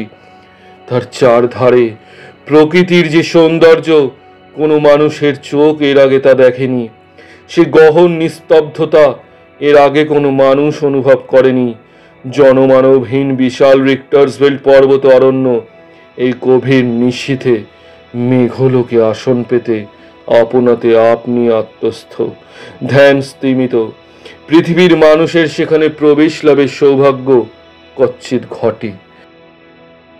সেই রাত্রে ঘুম থেকে ও ধর্মরিয়ে উঠল আলভারেজের ডাকে। আলভারেজ ডাকছে, শঙ্কর, শঙ্কর, ওঠো ওঠো ওঠো, বন্দুক বাগাও। কি? তারপরও কান পেতে শুনলো তাঁবুর চারপাশে কে যেন ঘুরে ঘুরে বেড়াচ্ছে। তার জোরে নিঃশ্বাসের শব্দ বেশ শোনা যাচ্ছে তাঁবুর মধ্যে থেকে। চাঁদ ঢলে পড়েছে। তাঁবুর বাইরে অন্ধকারই বেশি। জ্যোৎস্নাটুকু গাছের মগ ডালে উঠে গিয়েছে, কিছুই দেখা যাচ্ছে না। তাঁবুর দরজার মুখে আগুন তখনও একটু একটু জ্বলছে, কিন্তু তার আলোর বৃত্ত যেমন ছোট, আলোর জ্যোতিও ততোধিক ক্ষীণ। তাতে দেখবার সাহায্য কিছু হয় না। হুড়মুড় করে একটা শব্দ হলো। গাছপালা ভেঙে একটা ভারী জানোয়ার হঠাৎ ছুটে পালালো যেন। তাঁবুর সকলে সজাগ হয়ে উঠেছে। এখন আর অতর্কিতে শিকারের সুবিধে হবে না। বাইরের জানোয়ারটা যেন তা বুঝতে পেরেছে। জানোয়ারটা যাই হোক না কেন, তার যেন বুদ্ধি আছে, বিচারের ক্ষমতা আছে, মস্তিষ্ক আছে। আলভারেজ রাইফেল হাতে টর্চ জেলে বাইরে গেল। শঙ্করও গেল ওর পিছনে পিছনে। টর্চের আলোয় দেখা গেল তাঁবুর উত্তর পূর্ব কোণের জঙ্গলের চারা গাছপালার ওপর দিয়ে যেন একটা ভারী স্টিম রোলার চলে গিয়েছে। আলভারেজ সেই দিকে বন্দুকের নল উঁচিয়ে বারদুই আওয়াজ করলো। কোনো দিকে কোনো শব্দ পাওয়া গেল না। ফিরবার সময় তাঁবুর ঠিক দরজার মুখে আগুনের কুণ্ডের অতি নিকটেই একটা পায়ের দাগ দুজনেরই চোখে পড়ল। 3টে মাত্র আঙুলের দাগ ভিজে মাটির ওপর সুস্পষ্ট। এতে প্রমাণ হয় জানোয়ারটা আগুনকে ডরায় না। শঙ্করের মনে হলো যদি ওদের ঘুম না ভাঙত, তবে সেই অজ্ঞাত বিভীষিকাটি তাঁবুর মধ্যে ঢুকতে একটুও দ্বিধা করত না, এবং তারপরে কি ঘটতো তা কল্পনা করে কোনো লাভ নেই। আলভারেজ বলল, শঙ্কর, তুমি তোমার ঘুম শেষ করো, আমি জেগে আছি। শঙ্কর বলল, না, তুমি ঘুমাও অ্যালভারেজ। আলভারেজ ক্ষীণ হাসি হেসে বলল, পাগল, তুমি জেগে কিছু করতে পারবে না শঙ্কর, ঘুমিয়ে পড়ো। ওই দেখো দূরে বিদ্যুৎ চমকাচ্ছে, আবার ঝড় বৃষ্টি আসবে। রাত শেষ হয়ে আসছে, ঘুমাও। আমি বরং একটু কফি খাই। রাত ভোর আবার সঙ্গে সঙ্গে এলো মুষলধারে বৃষ্টি। সঙ্গে সঙ্গে যেমনই বিদ্যুৎ তেমনই মেঘ গর্জন। সে বৃষ্টি চলল সমানে সারাদিন। আর বিরাম নেই, বিশ্রাম নেই। শঙ্করের মনে হলো পৃথিবীতে আজ প্রলয়ের বর্ষণ শুরু হয়েছে। প্রলয়ের দেবতা সৃষ্টি ভাসিয়ে দেওয়ার সূচনা করেছেন বুঝি। বৃষ্টির বহর দেখে আলভারেজ পর্যন্ত দমে গিয়ে তাঁবু ওঠাবার নাম মুখে আনতে ভুলে গেল। বৃষ্টি থামলো যখন, তখন বিকেল 5টা। বোধহয় বৃষ্টি না থামলেই ভালো ছিল, কারণ অমনি আলভারেজ চলা শুরু করবার হুকুম দিল। বাঙালি ছেলের স্বভাবতই মনে হয় এখন অবেলায় যাওয়া কেন, এত কি সময় বয়ে যাচ্ছে। কিন্তু আলভারেজের কাছে দিন রাত, বর্ষা, রৌদ্র, জ্যোৎস্না, অন্ধকার সব সমান। সে রাত্রে বর্ষা স্নাত বনভূমির মধ্যে দিয়ে মেঘ ভাঙা জ্যোৎস্নার আলোয় দুজনে উঠছে আর উঠছে। এমন সময় আলভারেজ পিছন থেকে বলে উঠল, শঙ্কর দাঁড়াও, ওই দেখো। আলভারেজ ফিল্ড গ্লাস দিয়ে ফুটফুটে জ্যোৎস্নালোকে বাঁ পাশের পর্বত শিখরের দিকে চেয়ে দেখছে। শঙ্কর ওর হাত থেকে গ্লাসটা নিয়ে সেদিকে দৃষ্টি নিবদ্ধ করল। হ্যাঁ, সমতল খাসটা পাওয়া গিয়েছে। বেশি দূরেও নয়, মাইল 2 মধ্যে, বাদিক ঘেঁষে। আলভারেজ হাসি মুখে বলল, দেখেছো স্যাডেলটা?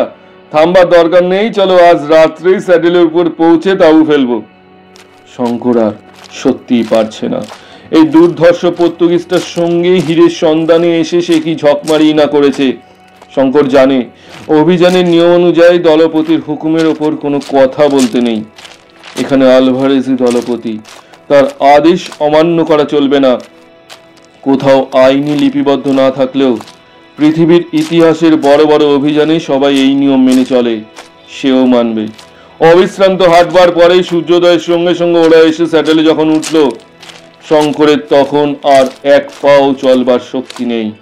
স্যাডেলটার বিস্তৃতি 3 মাইলের কম নয়, কখনো বা 200 ফুট খাড়া উঠেছে, কখনো বা 400-500 ফুট নেমে গিয়েছে 1 মাইলের মধ্যে। সুতরাং বেশ দুরারোহ। যতটুকু সমতল ততটুকু শুধুই বড় বড় বনস্পতির জঙ্গল, ইরিথ্রিনা, পেনসিয়ানা, রিঠা গাছ, বাঁশ বা বন্য আদা, বিচিত্র বর্ণের অর্কিডের ফুল ডালে ডালে, বেবুন ও কলবাস বাদর সর্বত্র। আরো 2 দিন ক্রমাগত নামতে নামতে ওরা রিক্টার্সভিল পর্বতের আসল রেঞ্জের ওপারের উপত্যকায় গিয়ে পদার্পণ করলো। শঙ্করের মনে হলো এদিকে জঙ্গল যেন আরো বেশি দুর্ভেদ্য ও বিচিত্র। আটলান্টিক মহাসাগরের দিক থেকে সমুদ্র বাষ্প হুটে কত ধাক্কা খায় পশ্চিম আফ্রিকার ক্যামেরুন পর্বতে, বাকিটা আটকায় বিশাল রিক্টার্সভিল্ডের দক্ষিণ সানুতে। সুতরাং বৃষ্টি এখানে হয় অজস্র, গাছপালার তেজও তেমনি। দিন 15 ধরে সেই বিরাট অরণ্যাকীর্ণ উপত্যকার সর্বত্র দুজনে মিলে খুঁজেও আলভারেজ বর্ণিত পাহাড়ি নদীর কোনো ঠিকানা বার করতে পারল না। ছোটখাটো ঝর্ণা 2-1টা উপত্যকার ওপর দিয়ে বইছে বটে, কিন্তু আলভারেজ কেবলই ঘাড় নাড়ে আর বলে, এসব নয়। শঙ্কর বলে, তোমার ম্যাপটা দেখো না ভালো করে। কিন্তু এখন দেখা যাচ্ছে আলভারেজের ম্যাপের কোনো নিশ্চয়তা নেই। আলভারেজ বলে, ম্যাপে কি হবে? আমার মনেই গভীরভাবে আঁকা আছে সে নদী ও সে উপত্যকার ছবি। সে একবার দেখতে পেলে এই তক্ষণই চিনে নেব। এসে জায়গাই নয়, এই উপত্যকা সেই উপত্যকাই নয়। নিরুপায়, খোঁজ হতে হবে। 1 মাস কেটে গেল। পশ্চিম আফ্রিকার বর্ষা নামলো মার্চ মাসের প্রথমে। সে কি ভয়ানক বর্ষা! শঙ্কর তার কিছু নমুনা পেয়ে এসেছে রিক্টার্সভেল্ড পার হওয়ার সময়। উপত্যকা ভেসে গেল পাহাড় থেকে নামা বড় বড় পার্বত্য ঝর্ণার জলধারায়। তাঁবু ফেলবার স্থান নেই। এক রাত্রে হঠাৎ অতিবর্ষণের ফলে ওদের তাঁবুর সামনে একটা নিরীহ ক্ষীণকায় ঝর্ণা দ্বারা ভীম মূর্তি ধারণ করে তাঁবু শুদ্ধ ওদের ভাসিয়ে নিয়ে যাওয়ার জোগাড় করেছিল। আলভারেজের সজাগ ঘুমের জন্য সে যাত্রা বিপদ কেটে গেল। কিন্তু দিন যায় তো ক্ষণ যায় না। শঙ্কর একদিন ঘোর বিপদে পড়ল জঙ্গলের মধ্যে। সে বিপদটাও বড় অদ্ভুত ধরনের। সেদিন আলভারেজ তাঁবুতে তার নিজের রাইফেল পরিষ্কার করছিল, সেটা শেষ করে রান্না করবে কথা ছিল। শঙ্কর রাইফেল হাতে বনের মধ্যে শিকারের সন্ধানে বার হয়েছে। আলভারেজ বলে দিয়েছে তাকে যে এ বনে খুব সতর্ক হয়ে সাবধানে চলাফেরা করতে, আর বন্দুকের ম্যাগাজিনে সবসময় যেন কার্ট্রিজ ভরা থাকে। আর একটা মূল্যবান উপদেশ দিয়েছে, সেটা এই, বনের মধ্যে বেরাবার সময় হাতের কবজিতে কম্পাস সর্বদা বেঁধে নিয়ে বেরাবে এবং যে পথ দিয়ে যাবে সে পথের ধারে গাছপালায় কোনো চিহ্ন রেখে যাবে, যাতে ফেরবার সময় সেই সব চিহ্ন ধরে আবার ঠিক ফিরতে পারো, নতুবা বিপদ অবশ্যম্ভাবী। সেদিন শঙ্কর স্প্রিংবক হরিণের সন্ধানে গভীর বনে চলে গিয়েছে। সকালে বেরিয়েছিল, ঘুরে ঘুরে বড় ক্লান্ত হয়ে পড়ে এক জায়গায় একটা বড় গাছের তলায় সে একটু বিশ্রামের জন্য বসলো। সেখানটাতে চারোধারেই বৃহৎ বৃহৎ বনস্পতির মেলা, আর সব গাছেই গুড়ি ও ডালপালা বেয়ে এক প্রকারের বড় বড় লতা উঠে তাদের ছোট ছোট পাতা দিয়ে এমন নিবিড়ভাবে আষ্টে পৃষ্ঠে গাছগুলো জড়িয়েছে যে গুড়ির আসল রং দেখা যাচ্ছে না। কাছেই একটা ছোট্ট জলার ধারে ঝাড়ে ঝাড়ে মারিপোস আর লিলি ফুটে রয়েছে। খানিকটা সেখানে বসবার পর শঙ্করের মনে হলো তার কি একটা অস্বস্তি হচ্ছে। কি ধরনের অস্বস্তি তা সে বুঝতে পারল না, অথচ জায়গাটা ছেড়ে উঠে যাবারও ইচ্ছে তার হলো না। সে ক্লান্তও বটে, আর জায়গাটা বেশ আরামেরও বটে, কিন্তু এ তার কি হলো? তার সমস্ত শরীরে এত অবসাদ এলো কোথা থেকে? ম্যালেরিয়া জ্বরে ধরলো নাকি? অবসাদটা কাটাবার জন্য সে পকেট হাতরে একটা চুরুট বার করে ধরালো। কিসের একটা মিষ্টি মিষ্টি সুগন্ধ বাতাসে। শঙ্করের বেশ লাগছে গন্ধটা। একটু পরে দেশলাইটা মাটি থেকে কুড়িয়ে পকেটে রাখতে গিয়ে মনে হলো হাতটা যেন তার নিজের নয়, যেন আর কারো হাত। তার মনের ইচ্ছেই সে হাত নড়ে না। ক্রমেই তার সর্বশরীর যেন বেশ একটা আরামদায়ক অবসাদে অবশ হয়ে পড়তে চাইল। কি হবে আর বৃথা ভ্রমণে, আলেয়ার পিছু পিছু বৃথা ছুটে এইরকম বনের ঘন ছায়ায় নিভৃত লতা বিতানে অলস স্বপ্নে জীবনটা কাটিয়ে দেওয়ার চেয়ে সুখ আর কি আছে? একবার তার মনে হলো এই বেলা উঠে তাঁবুতেও যাওয়া যাক, নতুবা তার কোনো একটা বিপদ ঘটবে যেন। একবার সে উঠবার চেষ্টাও করতে গেল, কিন্তু পরক্ষণেই তার দেহ মন ব্যাপী অবসাদের জয় হলো। অবসাদ নয়, যেন একটা মৃদু মধুর নেশার আনন্দ। সমস্ত জগৎ তার কাছে তুচ্ছ, সে নেশাটাই তার সারা দেহ অবশ করে আনছে ক্রমশ। শঙ্কর গাছের শিকড়ে মাথা দিয়ে ভালো করে শুয়ে পড়ল। বড় বড় কটনউড গাছের শাখায় আলো ছায়ার রেখা বড় অস্পষ্ট। কাছেই কোথাও বুনো পেঁচার ডাক অনেকক্ষণ থেকে শোনা যাচ্ছিল। ক্রমে যেন তা ক্ষীণ হতে ক্ষীণতর হয়ে আসছে। তারপরে কি হলো শঙ্কর আর কিছু জানে না। আলভারেজ যখন বহু অনুসন্ধানের পর ওর অচৈতন্য দেহটা কটনউড জঙ্গলের ছায়ায় আবিষ্কার করলো, তখন বেলা বেশি নেই। প্রথমটা আলভারেজ ভাবল এই নিশ্চয়ই সর্পাঘাত, কিন্তু দেহটা পরীক্ষা করে সর্পাঘাতের কোনো লক্ষণ দেখা গেল না। হঠাৎ মাথার ওপরকার ডালপালা ও চারধারে গাছপালার দিকে নজর পড়তেই অভিজ্ঞ ভ্রমণকারী আলভারেজ ব্যাপারটা সব বুঝতে পারল। সেখানটাতে সর্বত্র অতি মারাত্মক বিষলতা বা পয়জন ইভির বন, যার রসে আফ্রিকার অসভ্য মানুষেরা তীরের ফলা ডুবিয়ে নেয়, যার বাতাস এমনই বেশ সুগন্ধ বহন করে, কিন্তু নিঃশ্বাসের সঙ্গে বেশি মাত্রায় গ্রহণ করলে অনেক সময় পক্ষাঘাত পর্যন্ত হতে পারে। মৃত্যু ঘটাও আশ্চর্য নয়। তাঁবুতে এসে শঙ্কর 2-3 দিন শয্যাগত হয়ে রইল, সর্বশরীর ফুলে ঢোল, মাথা যেন ফেটে যাচ্ছে আর সর্বদাই তৃষ্ণায় গলা কাঠ। আলভারেজ বলল, যদি তোমাকে সারা রাত ওখানে থাকতে হতো তাহলে সকালবেলা তোমাকে বাঁচানো কঠিন হতো। একদিন একটা ঝর্ণার জলধারার বালুময় তীরে শঙ্কর হলদে রঙের কি দেখতে পেল। আলভারেজ পাকা প্রসপেক্টর, সে এসে বালি ধুয়ে সোনার রেণু বার করলো, কিন্তু তাতে সে বিশেষ উৎসাহিত হলো না। সোনার পরিমাণ এত কম যে মজুরিতে পোষাবে না। 1 টন বালি ধুয়ে আউন্স 3 সোনা হয়তো পাওয়া যেতে পারে। শঙ্কর বলল, বসে থেকে আর লাভ কি? তবু যা সোনা পাওয়া যায়, 3 আউন্স সোনার দামও তো কম নয়। সে যেটাকে অত্যন্ত অদ্ভুত জিনিস বলে মনে করেছে, অভিজ্ঞ প্রসপেক্টর আলভারেজের কাছে সেটা কিছুই নয়। তাছাড়া শঙ্করের মজুরির ধারণার সঙ্গে আলভারেজের মজুরির ধারণা মিল খায় না।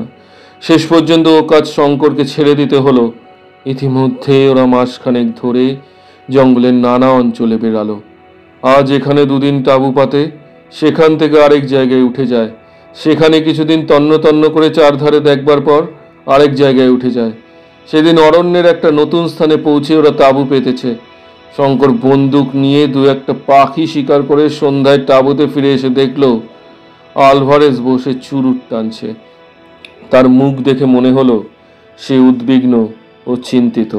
শঙ্কর বলল, আমি বলি অ্যালভারেজ, তুমি যখন বার করতে পারলে না তখন চলো ফিরি।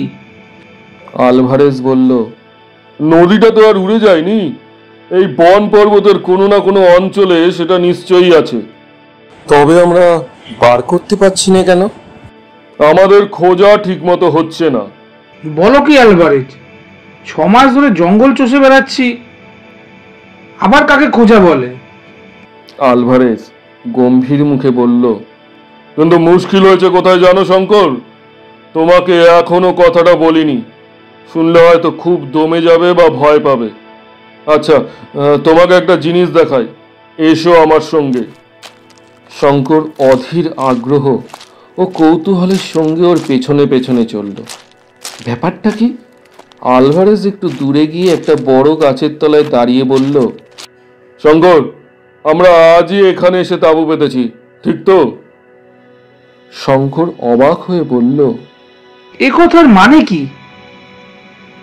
আজই তো এখানে এসেছি না, আবার কবে এসেছি? আচ্ছা, এই গাছের গুড়ির কাছে সরে এসে দেখো তো। শঙ্কর এগিয়ে গিয়ে দেখল গুড়ির নরম ছাল ছুরি দিয়ে খুদে KDA লিখে রেখেছে, কিন্তু লেখাটা টাটকা নয়, অন্তত মাস খানেকের পুরনো। শঙ্কর ব্যাপারটা কিছু বুঝতে পারল না। আলভারেজের মুখের দিকে চেয়ে রইল। আলভারেজ বলল, বুঝতে পারলে না? এই গাছে আমি মাসখানেক আগে আমার নামের অক্ষর দুটি খুদে রাখি। আমার মনে একটু সন্দেহ হয়, তুমি তো বুঝতে পারো না, তোমার কাছে তো সব বনই সমান। এর মানে এখন বুঝেছো? আমরা চক্রাকারে বনের মধ্যে ঘুরছি। এসব জায়গায় যখন এরকম হয় তখন তা থেকে উদ্ধার পাওয়া বেজায় শক্ত। এতক্ষণে শঙ্কর বুঝলো ব্যাপারটা। বলল, তুমি বলতে চাও মাসখানেক আগেও আমরা এখানে এসেছিলাম? ঠিক তাই। বড় অরণ্যে বা মরুভূমিতে এই বিপদ ঘটে, একে বলে ডেথ সার্কেল। আমার মনে মাসখানেক আগে প্রথম সন্দেহ হয় যে হয়তো আমরা ডেথ সার্কেলে পড়েছি। সেটা পরীক্ষা করে দেখবার জন্যই গাছের ডালে ওই অক্ষর দুটি খুঁজে রাখি। আজ বনের মধ্যে বেড়াতে গিয়ে হঠাৎ চোখে পড়ল। আমাদের কম্পাসের কি হলো? কম্পাস থাকতে দিক ভুল হচ্ছে কিভাবে? আলভারেজ বলল, আমার মনে হয় কম্পাসটা খারাপ হয়ে গিয়েছে। রিক্টার্সভেল্ড পার হওয়ার সময় সেই যে ভয়ানক ঝড় ও বিদ্যুৎ হয়, তাতেই কিভাবে ওর চৌম্বক শক্তি নষ্ট হয়ে গিয়েছে। ও, তাহলে এখন আমাদের কম্পাস পুরো অকেজো? আমার তাই ধারণা। শঙ্কর দেখল অবস্থা নিতান্ত বন্ধ নয়। ম্যাপ ভুল, ক্যাম্পাস অকেজো, তার উপর ওরা পড়েছে এক ভীষণ দুর্গম গহনারণ্যে মাঝে বিষম মরণ ঘূর্ণিতে। জনমানুষ নেই, খাবার নেই, জল নেই বললেই হয়, কারণ যেখানকার সেখানকার জল যখন পানের উপযুক্ত নয়। থাকার মধ্যে আছে এক ভীষণ অজ্ঞাত মৃত্যুর ভয়। জিম কার্টার এই অভিশপ্ত অরণ্যানীর মধ্যে রত্নের লোভে এসে প্রাণ দিয়েছিল। এখানে কারো মঙ্গল হবে বলে মনে হয় না। আলভারেজ কিন্তু দমে যাওয়ার পাত্রই নয়। সে দিনের পর দিন চলল বনের মধ্যে দিয়ে। বনের কোনো কুল কিনারা পায় না শঙ্কর। আগে যাও বা ছিল, ঘূর্ণিপাকে তারা ঘুরছে শোনা অবধি। শঙ্করের দিক সম্বন্ধে জ্ঞান একেবারে লোপ পেয়েছে। দিন 3 পরে ওরা একটি জায়গায় এসে উপস্থিত হলো। সেখানে রিক্টার্সভেল্ডের একটি শাখা আসল পর্বতমালার সঙ্গে সমকোণ করে উত্তর দিকে লম্বালম্বি হয়ে আছে। খুব কম হলেও সেটা 4000 ফুট উঁচু। আরো পশ্চিম দিকে একটা খুব উঁচু পর্বতচূড়া ঘন মেঘের আড়ালে লুকোচুরি খেলছে। 2 পাহাড়ের মধ্যেকার উপত্যকা 3 মাইল বিস্তীর্ণ হবে, এবং এই উপত্যকা খুব ঘন জঙ্গলে ভরা। বনে গাছপালার যেন 3-4টে থাক। সকলের উপরের থাকে শুধুই পরগাছা আর শ্যাওলা, মাঝের থাকে ছোট বড় বনস্পতির ভিড়, নিচের থাকে ঝোপঝাপ ছোট গাছ। সূর্যের আলোর বালাই নেই বনের মধ্যে। আলভারেজ বনের মধ্যে না ঢুকে বনের ধারেই তাঁবু ফেলতে বলল। সন্ধ্যার সময় ওরা কফি খেতে খেতে পরামর্শ করতে বসলো যে এখন কি করা যাবে। খাবার একদম ফুরিয়েছে, চিনি অনেক দিন থেকেই নেই। সম্প্রতি দেখা যাচ্ছে আর 2-1 দিন পরে কফিও শেষ হবে। সামান্য কিছু ময়দা এখনো আছে, কিন্তু আর কিছুই নেই। ময়দা এই জন্য আছে যে ওরা ও জিনিসটা কালে ভদ্রে ব্যবহার করে। ওদের প্রধান ভরসা বন্য জন্তুর মাংস, কিন্তু সঙ্গে যখন ওদের গুলি বারুদের কারখানা নেই, তখন শিকারের ভরসাই বা চিরকাল করা যায় কি করে? কথা বলতে বলতে শঙ্কর দূরের যে পাহাড়ের চূড়াটা মেঘের আড়ালে লুকোচুরি খেলছে সেদিকে মাঝে মাঝে চেয়ে দেখছিল। এই সময়ে অল্পক্ষণের জন্য মেঘ সম্পূর্ণ সরে গেল। চূড়াটার অদ্ভুত চেহারা যেন কুলফি বরফের আগার দিকটাকে এক কামড়ে খেয়ে ফেলেছে। আলভারেজ বলল, এখান থেকে দক্ষিণ পূর্ব দিকে বুলাওয়ে কি সলসবেরি 400 থেকে 500 মাইলের মধ্যে মধ্যে 102 মাইল মরুভূমি। পশ্চিম দিকে উপকূলে 300 মাইলের মধ্যে বটে, কিন্তু পর্তুগিজ পশ্চিম আফ্রিকা অতি ভীষণ দুর্গম জঙ্গলে ভরা। সুতরাং সেদিকের কথা বাদ দাও। এখন আমাদের উপায় হচ্ছে, হয় তুমি নয় আমি সলসবেরি কি বুলাওয়ে চলে গিয়ে টোটা ও খাবার কিনে আনি, কম্পাসও চাই। আলভারেজের মুখে এই কথাটা বড় শুভক্ষণে শঙ্কর শুনেছিল। দৈব মানুষের জীবনে যে কত কাজ করে তা মানুষে কি সবসময় বোঝে? দৈবক্রমে বুলাওয়েও এবং সলসবেরি দুটো শহরের নাম, তাদের অবস্থানের দিক ও এই জায়গাটা থেকে তাদের আনুমানিক দূরত্ব শঙ্করের কানে গেল। এরপরে সে কতবার মনে মনে আলভারেজকে ধন্যবাদ দিয়েছিল এই নাম দুটো বলবার জন্য। কথাবার্তা সেদিন বেশি অগ্রসর হলো না। দুজনেই পরিশ্রান্ত ছিল। সকাল সকাল শয্যা আশ্রয় করল। মাঝরাত্রে শঙ্করের ঘুম ভেঙে গেল। কি একটা শব্দ হচ্ছে ঘন বনের মধ্যে, কি একটা কাণ্ড কোথায় ঘটছে বনে। আলভারেজও বিছানায় উঠে বসেছে। দুজনেই কান খাড়া করে শুনল। বড় অদ্ভুত ব্যাপার। কি হচ্ছে বাইরে? শঙ্কর তাড়াতাড়ি টর্চ জেলে বাইরে আসছিল। আলভারেজ বারণ করলো, বলল, এসব অজানা জঙ্গলে রাত্রিবেলা ওরকম তাড়াতাড়ি তাঁবুর বাইরে যেও না। তোমাকে অনেকবার সতর্ক করে দিয়েছি। বিনা বন্দুকেই বা যাচ্ছ কোথায়? তাঁবুর বাইরে রাত্রি ঘুটঘুটে অন্ধকার। দুজনেই টর্চ ফেলে দেখলো বন্য জন্তুর দল গাছপালা ভেঙে ঊর্ধ্বশ্বাসে উন্মত্তের মতো দিক বিদিক জ্ঞান শূন্য হয়ে ছুটে পশ্চিমে সেই ভীষণ জঙ্গল থেকে বেরিয়ে পূর্ব দিকের পাহাড়টার দিকে চলেছে। হায়না, বেবুন, বুনো মহিষ, দুটো চিতাবাঘ তোদের গা ঘেঁষে ছুটে পালালো। আরও আসছে, দলে দলে আসছে। ধাড়ি ও মাদি কলবাস বাদর দলে দলে ছানাপোনা দিয়ে ছুটছে। সবাই যেন কোনো আকস্মিক বিপদের মুখ থেকে প্রাণের ভয়ে ছুটছে। আর সঙ্গে সঙ্গে দূরে কোথাও একটা অদ্ভুত শব্দ হচ্ছে, চাপা, গম্ভীর, মেঘ গর্জনের মতো শব্দটা। কিংবা দূরে কোথাও যেন হাজারটা জয় ঢাক একসঙ্গে বাজছে। ব্যাপার কি? দুজনে দুজনের মুখের দিকে চাইল। দুজনেই অবাক। আলভারেজ বলল, শঙ্কর, আগুনটা ভালো করে জ্বালো, নয়তো বুনো জন্তুর দল আমাদের তাঁবু শুদ্ধ ভেঙে মারিয়ে চলে যাবে। জন্তুদের সংখ্যা ক্রমেই বেড়ে চলল যে। মাথার উপরেও পাখির দল বাসা ছেড়ে পালাচ্ছে। প্রকাণ্ড একটা স্প্রিংবক হরিণের দল ওদের 10 গজের মধ্যে এসে পড়ল। কিন্তু ওরা দুজনে তখন এমন হতভম্ব হয়ে গিয়েছে ব্যাপার দেখে যে এত কাছে পেয়েও গুলি করতে ভুলে গেল। এমন ধরনের দৃশ্য ওরা জীবনে দেখেনি। শঙ্কর আলভারেজকে কি একটা জিজ্ঞেস করতে যাবে, তারপরেই প্রলয় ঘটল। অন্তত শঙ্করের তো তাই বলে মনে হলো। সমস্ত পৃথিবীটা দুলে এমন কেঁপে উঠলো যে ওরা দুজনেই টলে পড়ে গেল মাটিতে। সঙ্গে সঙ্গে হাজারটা বাজ যেন কোথাও আছড়ে পড়ল। মাটি যেন চিরে ফেরে গেল। আকাশটাও যেন সেই সঙ্গে ফাটলো। আলভারেজ মাটি থেকে উঠবার চেষ্টা করতে করতে বলল, ভূমিকম্প। কিন্তু পরক্ষণেই তারা দেখে বিস্মিত হলো। রাত্রির অমন ঘুটঘুটে অন্ধকার হঠাৎ দূর হয়ে 50,000 বাতির এমন বিজলি আলো জ্বলে উঠল কোথা থেকে। তারপর তাদের নজরে পড়ল দূরের সেই পাহাড়ের চূড়াটার দিকে। সেখানে যেন একটা প্রকাণ্ড অগ্নিলীলা শুরু হয়েছে। রাঙা হয়ে উঠেছে সমস্ত দিগন্ত সেই প্রলয়ের আলোয়। আগুন রাঙা মেঘ ফুঁসিয়ে উঠছে পাহাড়ের চূড়ো থেকে 2000-2500 ফুট পর্যন্ত উঁচুতে। সঙ্গে সঙ্গে কি বিশ্রী নিঃশ্বাস রোধকারী গন্ধকের উৎকট গন্ধ বাতাসে। আলভারেজ সেদিকে চেয়ে ভয়ে বিস্ময় বলে উঠল, আগ্নেয়গিরি, সান্টা আনা গ্রাটসিয়া ডা কর্ডোবা। কি অদ্ভুত ধরনের ভীষণ সুন্দর দৃশ্য! ওরা কেউ চোখ ফিরিয়ে নিতে পারল না খানিকক্ষণ। লক্ষটা তুবড়ি একসঙ্গে জ্বলছে, লক্ষটা রং মশালে যেন একসঙ্গে আগুন দিয়েছে। শঙ্করের মনে হলো রাঙা আগুনের মেঘ মাঝে মাঝে নিচু হয়ে যায়, হঠাৎ যেমন আগুনে ধুনো পড়লে দপ করে জ্বলে ওঠে, অমনি দপ করে 1000 ফুট ঠেলে ওঠে, আর সেই সঙ্গে 1000টা বোমা ফাটার আওয়াজ। এদিকে পৃথিবী এমন কাঁপছে যে দাঁড়িয়ে থাকা যায় না, কেবল টলে টলে পড়তে হয়। শঙ্কর তো টলতে টলতে তাঁবুর মধ্যে ঢুকলো। ঢুকে দেখে একটা ছোট কুকুরছানার মতো জীব তার বিছানায় গুটিসুটি হয়ে ভয় কাঁপছে। শঙ্করের টর্চের আলোয় সেটা থতমতকে আলোর দিকে চেয়ে রইল, আর তার চোখ দুটো মনির মতো জ্বলতে লাগলো। আলভারেজ তাঁবুতে ঢুকে দেখে বলল, নেকড়ে বাঘের ছানা, রেখে দাও, আমাদের আশ্রয় নিয়েছে যখন প্রাণের ভয়ে।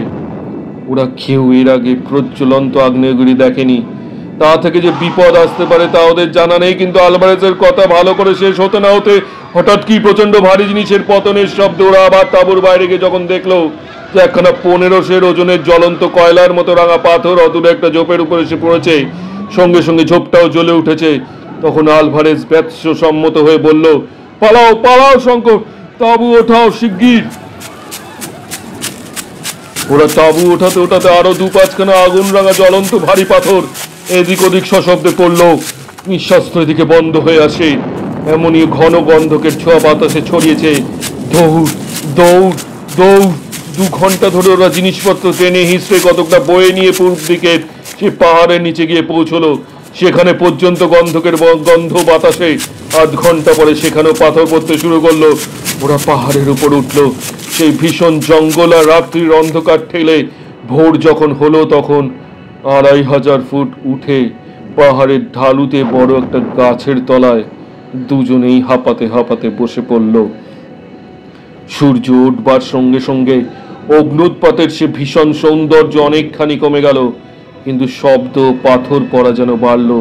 এবার শুধু পাথর নয়, তার সঙ্গে খুব মিহি ধূসর বর্ণের ছাই আকাশ থেকে পড়ছে। গাছপালা লতাপাতার ওপর দেখতে দেখতে পাতলা এক পুরো ছাই জমে গেল। সারাদিন সমানভাবে অগ্নিলীলা চলল। আবার রাত্রি এলো। নিচের উপত্যকা ভূমির অত বড় হেমলক গাছের জঙ্গল দাবানলে ও প্রস্তর বর্ষণে সম্পূর্ণ নষ্ট হয়ে গেল। রাত্রিতে আবার সেই ভীষণ সৌন্দর্য। কত দূর পর্যন্ত বন ও আকাশ, কত দূরের দিগন্ত লাল হয়ে উঠেছে পর্বতের অগ্নি কটাহের আগুনে। তখন পাথর পড়াটা একটু কেবল কমেছে, কিন্তু সেই রাঙা আগুন ভরা বাষ্পের মেঘ তখনও সেই রকমই দীপ্ত হয়ে রয়েছে। রাত দুপুরের পরে একটা বিরাট বিস্ফোরণের শব্দে ওদের তন্দ্রা ছুটে গেল। ওরা সভয়ে চেয়ে দেখলো জ্বলন্ত পাহাড়ের চূড়ার মুন্ডুটা উড়ে গিয়েছে। নিচের উপত্যকাতে ছাই, আগুন ও জ্বলন্ত পাথর ছড়িয়ে পড়ে অবশিষ্ট জঙ্গলটাকেও ঢাকা দিল। আলভারেজ পাথরের ঘায়ে আহত হলো। তাঁবুর কাপড়ে আগুন ধরে গেল। পিছনের একটা উঁচু গাছের ঢাল ভেঙে পড়লো পাথরের চোট খেয়ে। শঙ্কর ভাবছিল এই জনহীন অরণ্য অঞ্চলে এত বড় একটা প্রাকৃতিক বিপর্যয় যে ঘটে গেল তা কেউ দেখতেও পেত না যদি তারা না থাকতো। সভ্য জগৎ জানেও না আফ্রিকার গহন অরণ্যের এই আগ্নেয়গিরির অস্তিত্ব। কেউ বললেও বিশ্বাস করবে না হয়তো। সকালে বেশ স্পষ্ট দেখা গেল মোমবাতি হাওয়ার মুখে জ্বলে গিয়ে যেমন মাথার দিকে অসমান খাঁজের সৃষ্টি করে, পাহাড়ের চূড়াটার তেমনই চেহারা হয়েছে। কুলফি বরফটাতে ঠিক যেন কে আর একটা কামড় বসিয়েছে। আলভারেজ ম্যাপ দেখে বলল, এটা আগ্নেয়গিরি বলে ম্যাপে দেওয়া নেই, সম্ভবত বহু বছর পরে এই এর প্রথম অগ্নুৎপাত, কিন্তু এর যে নাম ম্যাপে দেওয়া আছে তা খুব অর্থপূর্ণ। শঙ্কর বলল, কি নাম? আলভারেজ বলল, এর নাম লেখা আছে ওল্ডোনিও লেঙ্গাই। প্রাচীন জুলু ভাষায় এর মানে অগ্নিদেবের শয্যা। নামটা দেখে মনে হয় এই অঞ্চলের প্রাচীন লোকদের কাছে পাহাড়ের আগ্নেয় প্রকৃতি অজ্ঞাত ছিল না। বোধহয় তারপর 200 বছর কিংবা তারও বেশিকাল এটা চুপচাপ ছিল। ভারতবর্ষের ছেলে শঙ্করের 2 হাত আপনা আপনি প্রণামের ভঙ্গিতে ললাট স্পর্শ করল। প্রণাম হে রুদ্রদেব, প্রণাম। আপনার তাণ্ডব দেখা সুযোগ করে দিয়েছেন এজন্য আপনাকে অসংখ্য অসংখ্য প্রণাম। আমার প্রণাম আপনি গ্রহণ করুন। আপনার এই রূপের কাছে শত শত হীরক খনিও যে তুচ্ছ হয়ে যায়। আমার সমস্ত কষ্ট আজকে সার্থক হলো। গল্পের অন্তিম পর্ব পরের সপ্তাহে। ধন্যবাদ।